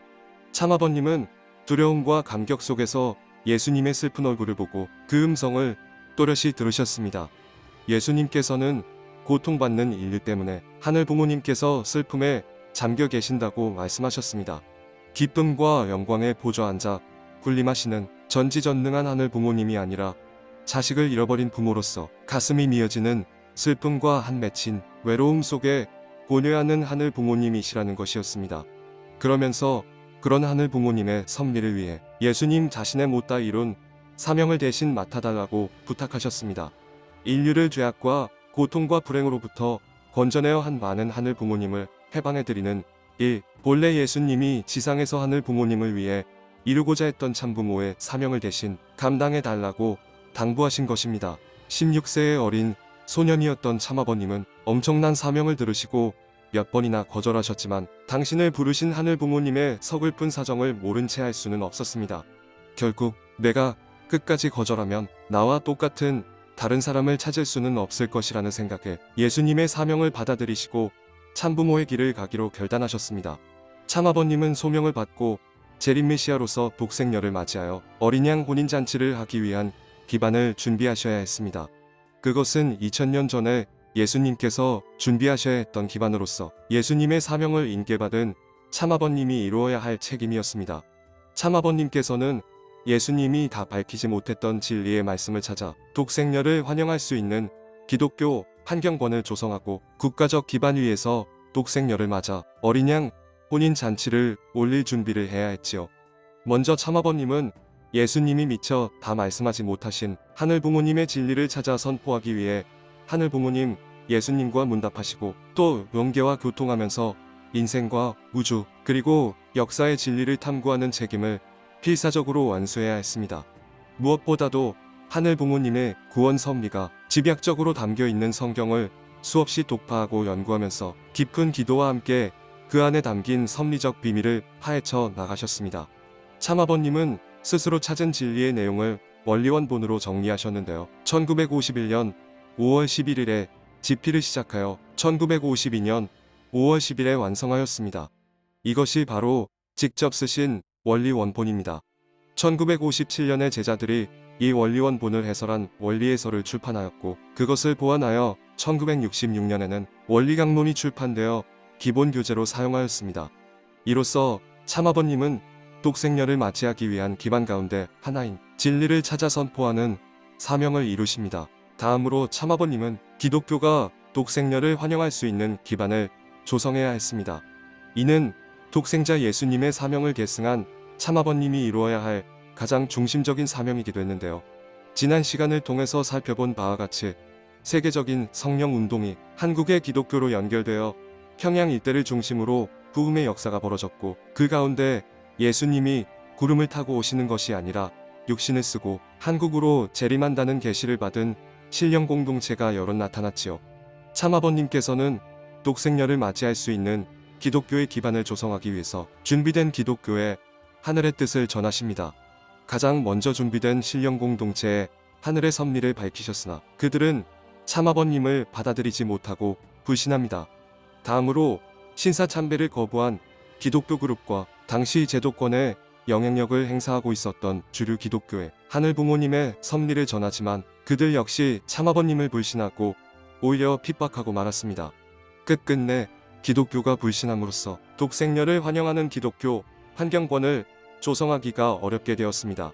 그러나 예수님의 사명을 이루어 드려야 할 참아버님은 독생녀를 환영할 수 있는 섭리적 기반이 반드시 필요했습니다. 참아버님은 홀로 암흑과 같은 상황에서 기독교를 대신하는 기반을 세우셔야 했지요. 그것이 바로 세계 기독교 통일 신령협회였습니다. 1954년 5월 1일 참아버님께서는 세계 기독교 통일 신령협회를 창립하십니다. 기독교에 비해 그 기반은 미약하지 그지없었고 기독교로부터도 극심한 반대와 핍박을 받아야 했습니다. 해방 후 한국 정부의 요직에는 기독교인들이 많았습니다. 참아버님이 기독교 내에서 환영받을 수 있는 기반을 형성하면 이를 통해 한국 정부와 연결되어 국가적 차원에서 독생녀를 맞아 어린 양 혼인 잔치를 할 수 있는 환경이 조성될 수 있었던 것이지요. 그러나 기독교의 불신과 박해로 국가적 차원의 환경을 조성하는데 큰 어려움을 겪어야 했습니다. 한국의 국가적 기반을 조성하는 것이 어려워지자 참아버님께서는 한국에 120개 교회를 만들고자 하셨습니다. 120개 국가를 대표할 수 있는 120개 교회를 개척하여 기반을 닦으셨습니다. 이러한 기반 위에 세계 선교를 출발하셨습니다. 참아버님은 미국과 일본의 선교사를 파견함으로써 국가적인 기반을 조성했다는 조건을 세우고자 하셨습니다. 그리하여 1958년 최봉춘 선교사가 일본에 파송되었고 1959년에는 김영훈 선교사와 김상철 선교사를 미국에 파송하였습니다. 이로써 참아버님은 독생녀를 맞이하여 성혼하기 위한 성리적 환경을 조건적으로 갖추셨습니다. 1. 대망하던 참부모 현현. 독생녀의 책임 분담 완수와 재림 메시아의 사명 완수를 통해 드디어 한민족이 기다려온 하늘의 대신자가 현현하게 되었습니다. 이 하늘의 대신자는 한민족이 대망해왔던 남자와 여자의 모습, 즉 참부모의 모습으로 현현하였습니다. 참부모님은 하늘이 바라시고 한민족이 소망해온 평화세계를 이뤄줄 분이십니다. 성경에서는 재림 메시아가 와서 인류를 구원하는 잔치를 어린 양 혼인잔치라고 기록하고 있습니다. 어린 양 혼인잔치란 하늘 부모님의 혈통의 인연을 중심하고 참된 부부가 혼인하여 인류의 참부모가 되는 의식으로 참부모님의 성혼식을 의미합니다. 이러한 역사적인 참부모님의 성혼식은 1960년 4월 11일에 거행되었습니다. 이를 통해 하늘 부모님은 한민족을 선민으로 택하신 하늘 부모님의 창조 이상을 실현하셨습니다. 또한 한민족 선민이 바라왔던 소망이 완성될 수 있게 되었습니다. 이처럼 참부모님의 성혼식은 하늘이 참부모로 현현하게 된 역사적인 날이었습니다.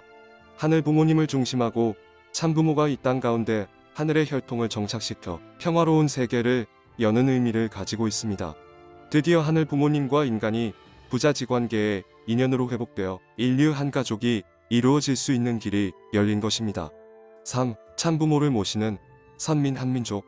하늘 부모님께서는 이 땅에 현현한 참부모님을 통해서 모든 인류를 선민이 되게 하고자 하셨습니다. 예수님 당시에는 하늘의 선택을 받은 유대민족이 선민이었지만 예수님의 탄생 이후로는 예수님을 믿는 모든 사람들이 하늘의 선민이 되었습니다. 마찬가지로 한민족도 하늘의 선택을 받은 선민이지만 참부모님이 이 땅에 현현하신 이후로는 참부모님을 믿고 모시는 모든 사람들이 선민이 되는 것입니다. 하늘 부모님께서는 모든 인류가 선민이 되기를 바라시며 참부모님을 통해 인류 한 가족의 평화세계를 이루고자 하셨습니다. 참부모님께서는 축복 결혼을 통해 인류 전체가 선민이 될 수 있도록 하셨습니다. 참부모님은 인류의 참된 부모 자리에서 인류를 구원하기 위한 축복 결혼의 길을 여신 것입니다. 축복 결혼은 인류를 하늘 부모님의 참된 혈통을 받은 자녀로 전환시켜주는 초인종, 초종교, 초국가 차원의 대역사이며 인류사의 혁명적인 사건이었습니다. 축복은 하늘 부모님을 중심으로 성혼하시어 현현하신 참부모님만이 하실 수 있는 중생과 부활의 거룩한 예식입니다. 하늘 부모님을 중심하고 남성과 여성이 축복 결혼으로 참가정을 이루어 인류 한 가족의 평화세계를 만들어가는 것입니다. 참부모님께서 주관하신 축복 결혼을 통하여 국가와 인종, 종교의 벽을 허물고 인류가 하늘 부모님 아래 인류 한 가족을 실현할 수 있게 되었습니다. 하늘 부모님은 자녀인 우리 모두가 선민 한민족이 되기를 바라고 계십니다. 참부모님의 축복을 받아 참부모님을 믿고 모시는 선민의 책임을 다하여 한민족이 오랫동안 소망해왔던 인류 한 가족의 평화세계를 함께 만들어 갑시다. 감사합니다. 제육강, 세계 인류는 한민족. 지난 시간에는 한민족이 바라온 진정한 평화의 세계, 대망의 세계를 이뤄줄 하늘의 대신자로서 이 땅에 참부모님이 현현하셨음을 알게 되었습니다. 또한 참부모님의 축복을 통해 모든 인류가 선민이 될 수 있음을 알았습니다. 이번 시간에는 세계 인류는 한민족이라는 주제로 이야기 나눠보겠습니다.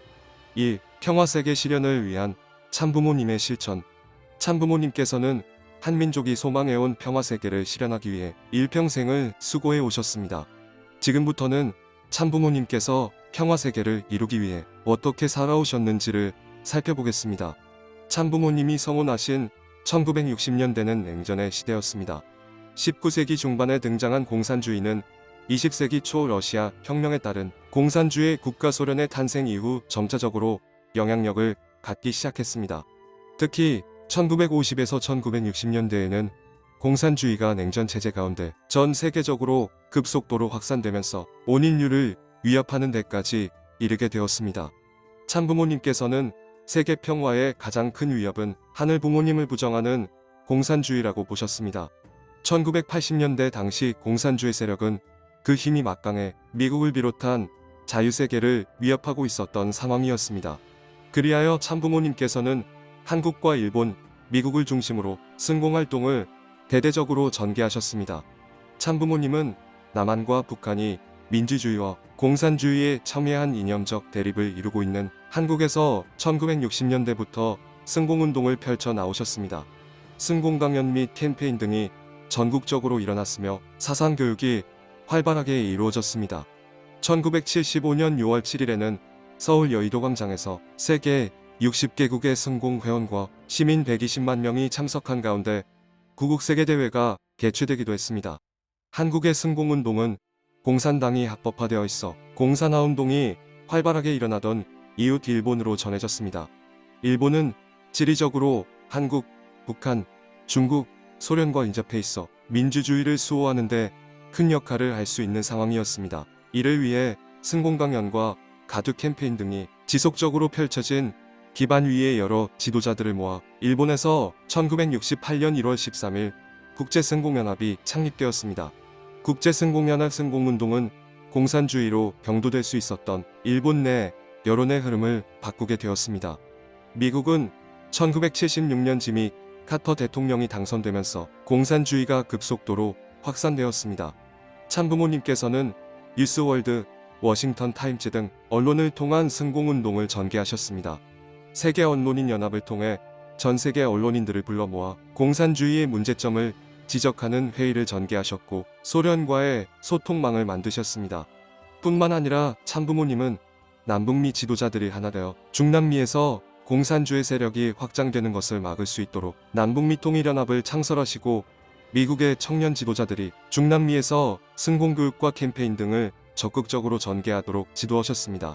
그 결과 카우사는 승공교육과 캠페인을 대대적으로 실시해 남미의 적화를 막는 데 크게 기여했습니다. 그리하여 마침내 1990년 4월 11일 크렘린궁에서 미하일 고르바초프 대통령과의 단독회담을 하셨습니다. 참부모님께서는 공산주의 심장부인 모스크바에서 고르바초프 대통령을 만나 무신론을 폐기하여 하나님께로 다시 돌아갈 것을 권고하셨습니다. 이후 1991년 12월 고르바초프의 사임과 더불어 소련 공산체제는 해체되었습니다. 참부모님께서는 공산체제의 붕괴의 이유를 대비하여 3,000명의 소련 청년들을 미국으로 초청해 교육하셨습니다. 소련 붕괴 이후 이들은 소련이 다시 공산화로 돌아가는 것을 막는 역할을 했습니다. 참부모님은 세계 승공운동을 이끌어 가시는 한편 하늘 부모님을 중심으로 남북한이 하나 될 수 있는 남북통일운동을 지속적으로 펼쳐 오셨습니다. 우선 남북통일을 실현하기 위한 사상적 기반으로 하나님주의를 설파하셨습니다. 하나님주의는 좌익유물론과 우익유심론을 극복하고 좌익과 우익의 형제로 하나 되게 하는 사상입니다. 참부모님은 인류의 참평화는 우익으로도 안 되고 좌익으로도 안 된다고 지적하시며 하나님주의, 즉 유익사상을 주창하셨습니다. 이러한 사상을 기반으로 참부모님은 1986년 5월 15일 남북통일 전국학생총연합과 10월 11일 전국대학교 수학생 남북통일운동연합만으로 이론투쟁을 전개해 대학가에 새바람을 일으키기도 했습니다. 또한 1989년 전교학신문을 창간해 대학 교수들과 대학생들에게 올바른 남북통일 이념과 좌표를 제시했습니다. 소련의 공산주의가 붕괴되고 미국과 소련의 냉전이 종식되는 분위기 속에서 1991년은 남북분단 역사 중 전쟁의 위기가 가장 높았던 시기입니다.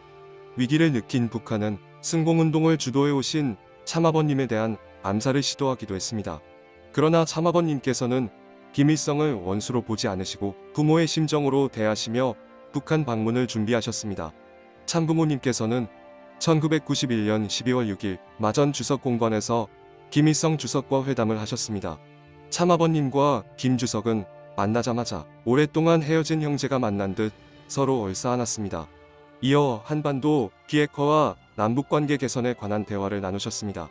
참부모님께서는 김 주석과의 회담에서 한반도 비핵화와 남북 정상회담, 이산가족 상봉, 금강산 개발 등의 합의를 이루어내셨습니다. 참부모님의 북한 방문으로 북한과의 긴장 관계가 완화되었습니다. 참부모님께서는 통일의 모델을 보여주시기 위해 북한을 사랑하기 위한 다양한 협력을 전개하셨습니다. 남북경제협력의 모델을 만들기 위해 평화자동차를 설립하여 북한의 자동차 산업의 토대를 만들어주셨으며 보통강호텔을 개발하였습니다. 경제적인 투자를 하는 차원이 아니라 북한의 경제가 기반을 만들 수 있도록 협력하는 모델을 보여주었으며 남북한의 여성과 청년들이 교류하는 세미나를 개최하고 문화적으로 교류하도록 하였습니다. 나아가 세계평화센터를 준공하고 순례단이 방북하도록 교류를 활성화하였습니다. 참부모님은 남한 사람이 남한을 사랑하는 이상 북한을 더 사랑하는 사람이 나와야 됩니다. 또한 북한 사람이 북한을 사랑하는 이상 남한을 사랑하는 사람이 나오면 됩니다. 그것밖에는 모색 방안, 해결 방안이 없습니다. 라고 하시면서 서로 위하는 참사랑이 남북 문제를 해결하고 세계 평화를 이루는 근본을 이룬다고 말씀하셨습니다. 참부모님은 정치 지도자들만으로는 세계 평화를 실현할 수 없음을 강조하시며 평화 세계 실현을 위해 종교 지도자들이 참여할 것을 촉구하셨습니다. 또한 인류가 평화 세계로 나아가기 위해서는 특정 국가가 아니라 국가를 초월한 연합체인 유엔이 중심이 되어야 한다는 확신을 가지셨습니다. 그러나 유엔은 강대국 중심의 국가 이기주의로 인해 국익을 초월하여 평화를 추구하여야 하는 본래의 기능을 상실했습니다. 이를 극복하기 위해 참부모님은 2000년 8월 18일 유엔 본부에서 평화유엔을 제안하셨습니다.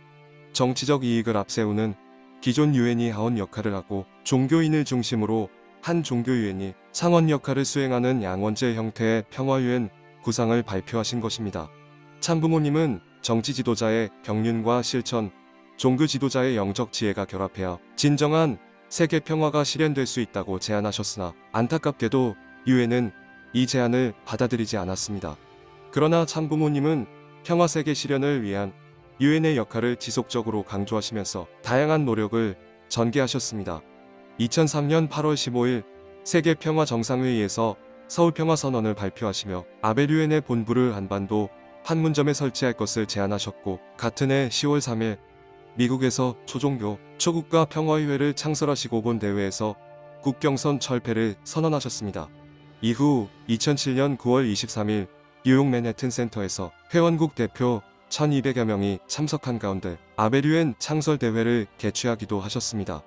2012년 7월 16일에는 세계의 모든 여성이 협력하여 평화를 실현하는 데 동참할 수 있도록 아벨 여성유엔을 창설하셨습니다.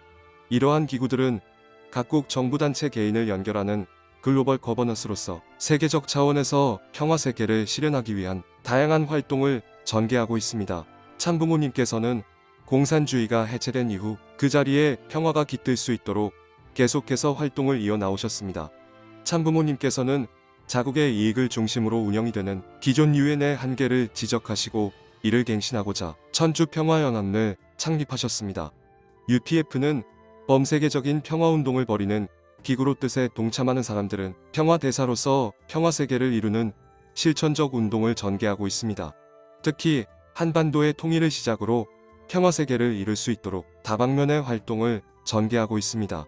국제평화고속도로와 한일 해저터널, 베링 에어 해저터널, 피스로드 프로젝트 등은 전 세계를 하나로 연결하고 사람들의 마음을 하나로 연결하기 위한 평화활동입니다. 다음은 종교평화운동입니다. 참부모님은 궁극적으로 종교가 필요 없는 세계를 희망하셨습니다. 종교는 목적이 아니라 평화를 위한 수단이며 자기 교단을 넘어 화해와 협력을 통해 평화세계를 이루어야 한다고 보셨습니다. 참부모님께서는 먼저 그런 모습을 보여주셨습니다. 앞서 말했듯이 참부모님께서는 종교가 필요 없는 본연의 선한 세계를 꿈꾸셨습니다. 그러나 종교는 서로 다른 믿음을 앞세워 갈등하고 종교의 본질을 잃어가고 있습니다. 다양한 종교가 존재할 뿐 아니라 같은 종교 내에서도 여러 교파로 갈라지면서 갈등과 혼란은 계속되었습니다. 그리하여 참부모님께서는 평화세계를 실현하기 위한 종교의 역할을 강조하시면서 갈라진 교파와 종교를 모두 한데 묶고 평화를 위한 초교파 운동과 초종교 운동을 전개하셨습니다. 참부모님께서는 종교인들이 교파와 종교를 초월하여 초종교적으로 단합할 수 있도록 이끌어 오셨고, 종교들의 연합은 국가적인 평화운동으로 발전되었습니다. 또한 참부모님께서는 서로 다른 종교를 가진 종교인들이 한 가정을 이루어 세계 평화에 기여할 수 있도록 초종교 축복식을 거행하셨습니다. 초종교적인 축복을 받은 종교인들은 서로의 다름을 넘어서 참사랑으로 하나된 가정을 이루어가고 있습니다. 이렇게 참부모님께서는 인종, 종교, 문화, 국경의 장벽을 넘어 하늘부모님이 바라시는 인류 한 가족의 평화세계를 위해 노력하고 계십니다. 참부모님은 종교경전의 공통 핵심 교리를 하나 세계경전으로 정리해야 한다는 뜻을 일찍이 밝혀오셨으며, 이에 따라 1991년 8월 15일 국제종교재단을 통해 세계경전 영문판이 출간되었습니다. 국제종교재단과 연결된 종교 지도자 및 저명한 종교학자들이 편찬 작업에 참여하였으며 28개 종교경전의 핵심 내용을 주제별로 발췌하여 하나의 통일된 세계경전으로 엮었습니다. 또한 참부모님은 1991년 8월 27일 세계평화종교연합을 창설하시고 8월 28일에는 정권을 대표하는 세계평화연합을 창설하시며 종교 지도자를 중심으로 정치 지도자들이 평화를 위해 노력할 것을 촉구하였습니다.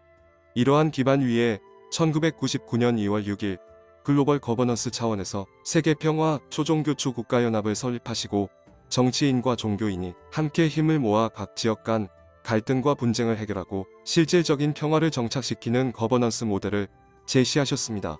참부모님은 세계 종교 지도자들의 지혜와 영성, 세계 정치 지도자들의 경륜과 리더십을 결합하여 상원, 하원의 양원 체제로 협력하여 지구촌 분쟁을 종식하고 실질적인 평화 세계를 실현할 것을 제안하셨습니다.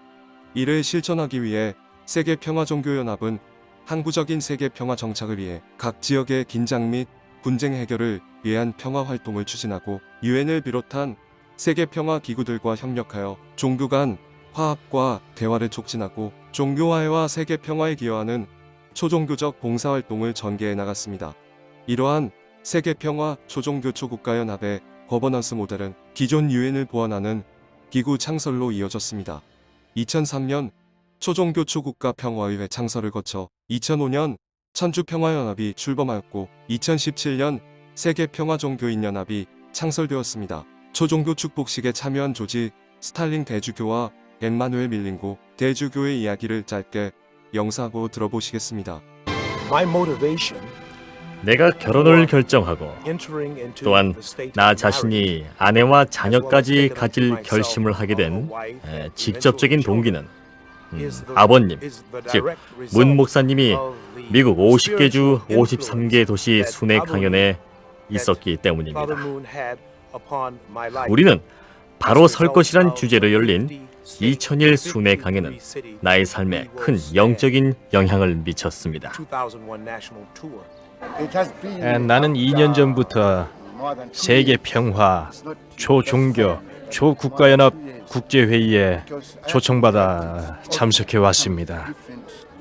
이 행사를 통해 서서히 문 목사의 인생의 철학을 이해하게 됐습니다. 이것이 바로 나를 움직였습니다. 그리고 그분의 말씀집에 수차례 강조되는 사랑이 바로 나의 마음을 감동시킨 것입니다. 이어서 해양평화운동을 살펴보겠습니다. 참부모님은 하늘 부모님이 창조하신 본연의 지구 환경을 복귀하기 위해 환경 보전을 강조하셨습니다. 또한 참부모님은 인류의 미래를 위한 새로운 환경으로 해양을 개척해 오셨습니다.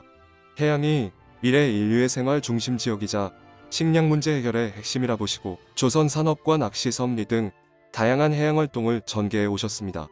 참부모님의 해양 활동은 한국 경기도 야목에서 시작되었습니다. 참아버님은 야목에서 낚시를 하시며 미래의 해양 섭리를 구상하셨으며 1970년대 초반부터 제주도를 해양 요충지로 삼으시고 조선소 양식장 귤 농장을 운영하며 정성을 들이셨습니다. 참부모님은 미국에서도 글로스터, 알래스카, 하와이를 중심으로 해양 활동을 전개하셨습니다. 알래스카에서는 풍부한 어장을 활용하여 해양 사업을 확장하고 인류 식량 문제 해결을 위해 노력하셨습니다. 1978년 알래스카 코디악의 생선 가공 회사인 국제수산회사를 설립하여 미국 주요 도시와 일본으로 제품을 수출하셨으며 인류의 식량난 해결을 위해 물고기를 가루로 만드는 고단백 식량 PC 파우더를 개발하도록 지도하셨습니다. 1980년 10월 1일 미국의 30개의 해양교회를 설립하고 식구들을 훈련하여 수산사업과 해양관광사업을 추진하도록 하셨으며 이어 참부모님은 2000년대 들어 환태평양 섭리시대를 발표하시고 하와이를 그 중심 지역으로 선포하셨습니다. 또한 참부모님은 여수와 순천을 해양과 육지를 연결하는 중요한 지역으로 보시고 여수와 거문도를 해양활동의 중심기지로 삼으셨습니다. 한국을 해양 레저 산업 선진국으로 성장시키고 환태평양권을 결속하여 한반도 통일과 세계 평화를 실현하고자 하셨습니다. 뿐만 아니라 참부모님께서는 심정문화세계 창건을 위해 언론, 교육, 문화예술, 스포츠 분야에서 다양한 모델을 보여주셨습니다. 한민족이 대망해온 평화세계는 하늘 부모님의 심정이 인류의 삶 가운데 실현되는 문화세계로 국경, 종교, 인종의 장벽을 초월해 참사랑을 근간으로 하는 사회입니다. 이를 실현하기 위해 언론을 통한 사회개도, 교육을 통한 애천애인, 애국의 인재 양성, 문화예술을 통한 하늘 부모님의 신정과 뜻 구현, 스포츠를 통한 건전한 심신, 함양 등을 강조하셨습니다. 언론 워싱턴 타임스, 세계일보 등, 교육선문대학교, 선정중고등학교, 선학업대학원대학교 등, 문화예술 리트렌제스, 유니버설 발레단 등, 스포츠 세계문화체육대전, 일화천 맞축구단, 피스컵 대회 등, 참부모님께서는 평화세계의 모델로서 가평에 효정천원단지를 조성하셨습니다. 하늘 부모님이 자연을 바라보시고 쉬어가실 수 있는 공간으로 한원집을 봉헌하셨습니다. 베고니아 세정원은 꽃과 새들의 집, 화조원을 모티브로 조성되었으며 참부모님께서 기념식수를 하시고 창조본연의 아름다움을 표현한 효정천원을 위해 축도를 올리셨습니다.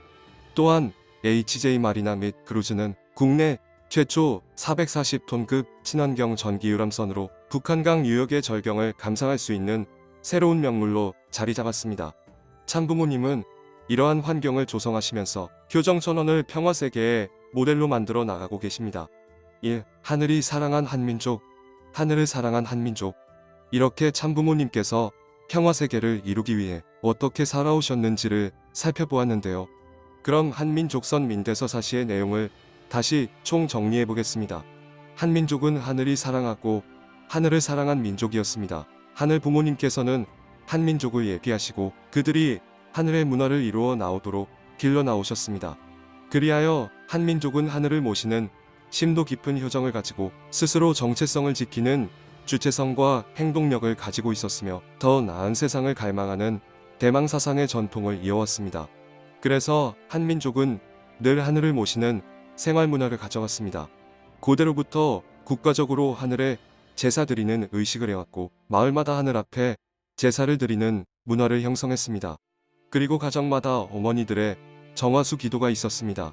정화수 기도는 한민족의 어머니들이 날이 밝아오는 이른 새벽에 길은 맑은 물을 떠놓고 하늘에 감사하면서 가정이 건강하고 화목하게 하늘을 모시고 살 수 있도록 기도하는 문화입니다.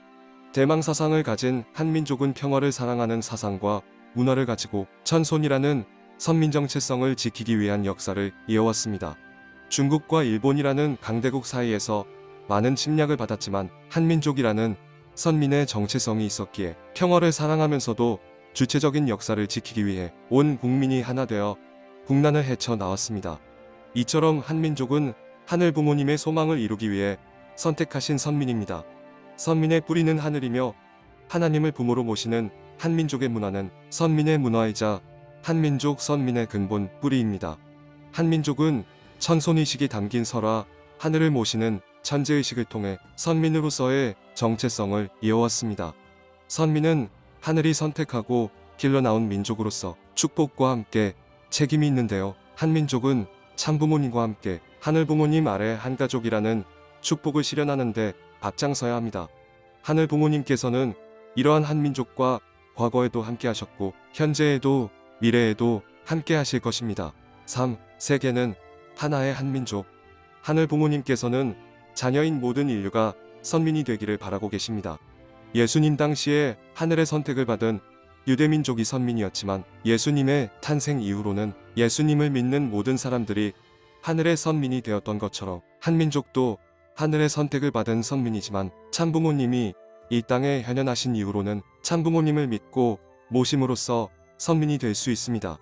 하늘 부모님께서는 전 인류가 선민이 되기를 바라고 계시며 참부모님을 통해 인류 한 가족의 평화 세계를 이루고자 하십니다. 그렇다면 우리 모두는 참부모님을 모시는 선민으로서 어떤 문화를 가져야 할까요? 먼저 하늘을 부모로 모시는 효정의 심성을 가져야 합니다. 또한 선민으로서 주체성을 가지고 인류 한 가족의 평화세계 실현을 위해 앞장서야겠습니다. 우리 모두 참부모님을 모시는 인류 한 가족을 이룹시다. 하나의 한민족으로서 하늘 부모님 참부모님을 모시고 행복한 가정을 확장시킨 인류 한 가족의 평화 이상 세계를 이루는데 동참합시다. 감사합니다.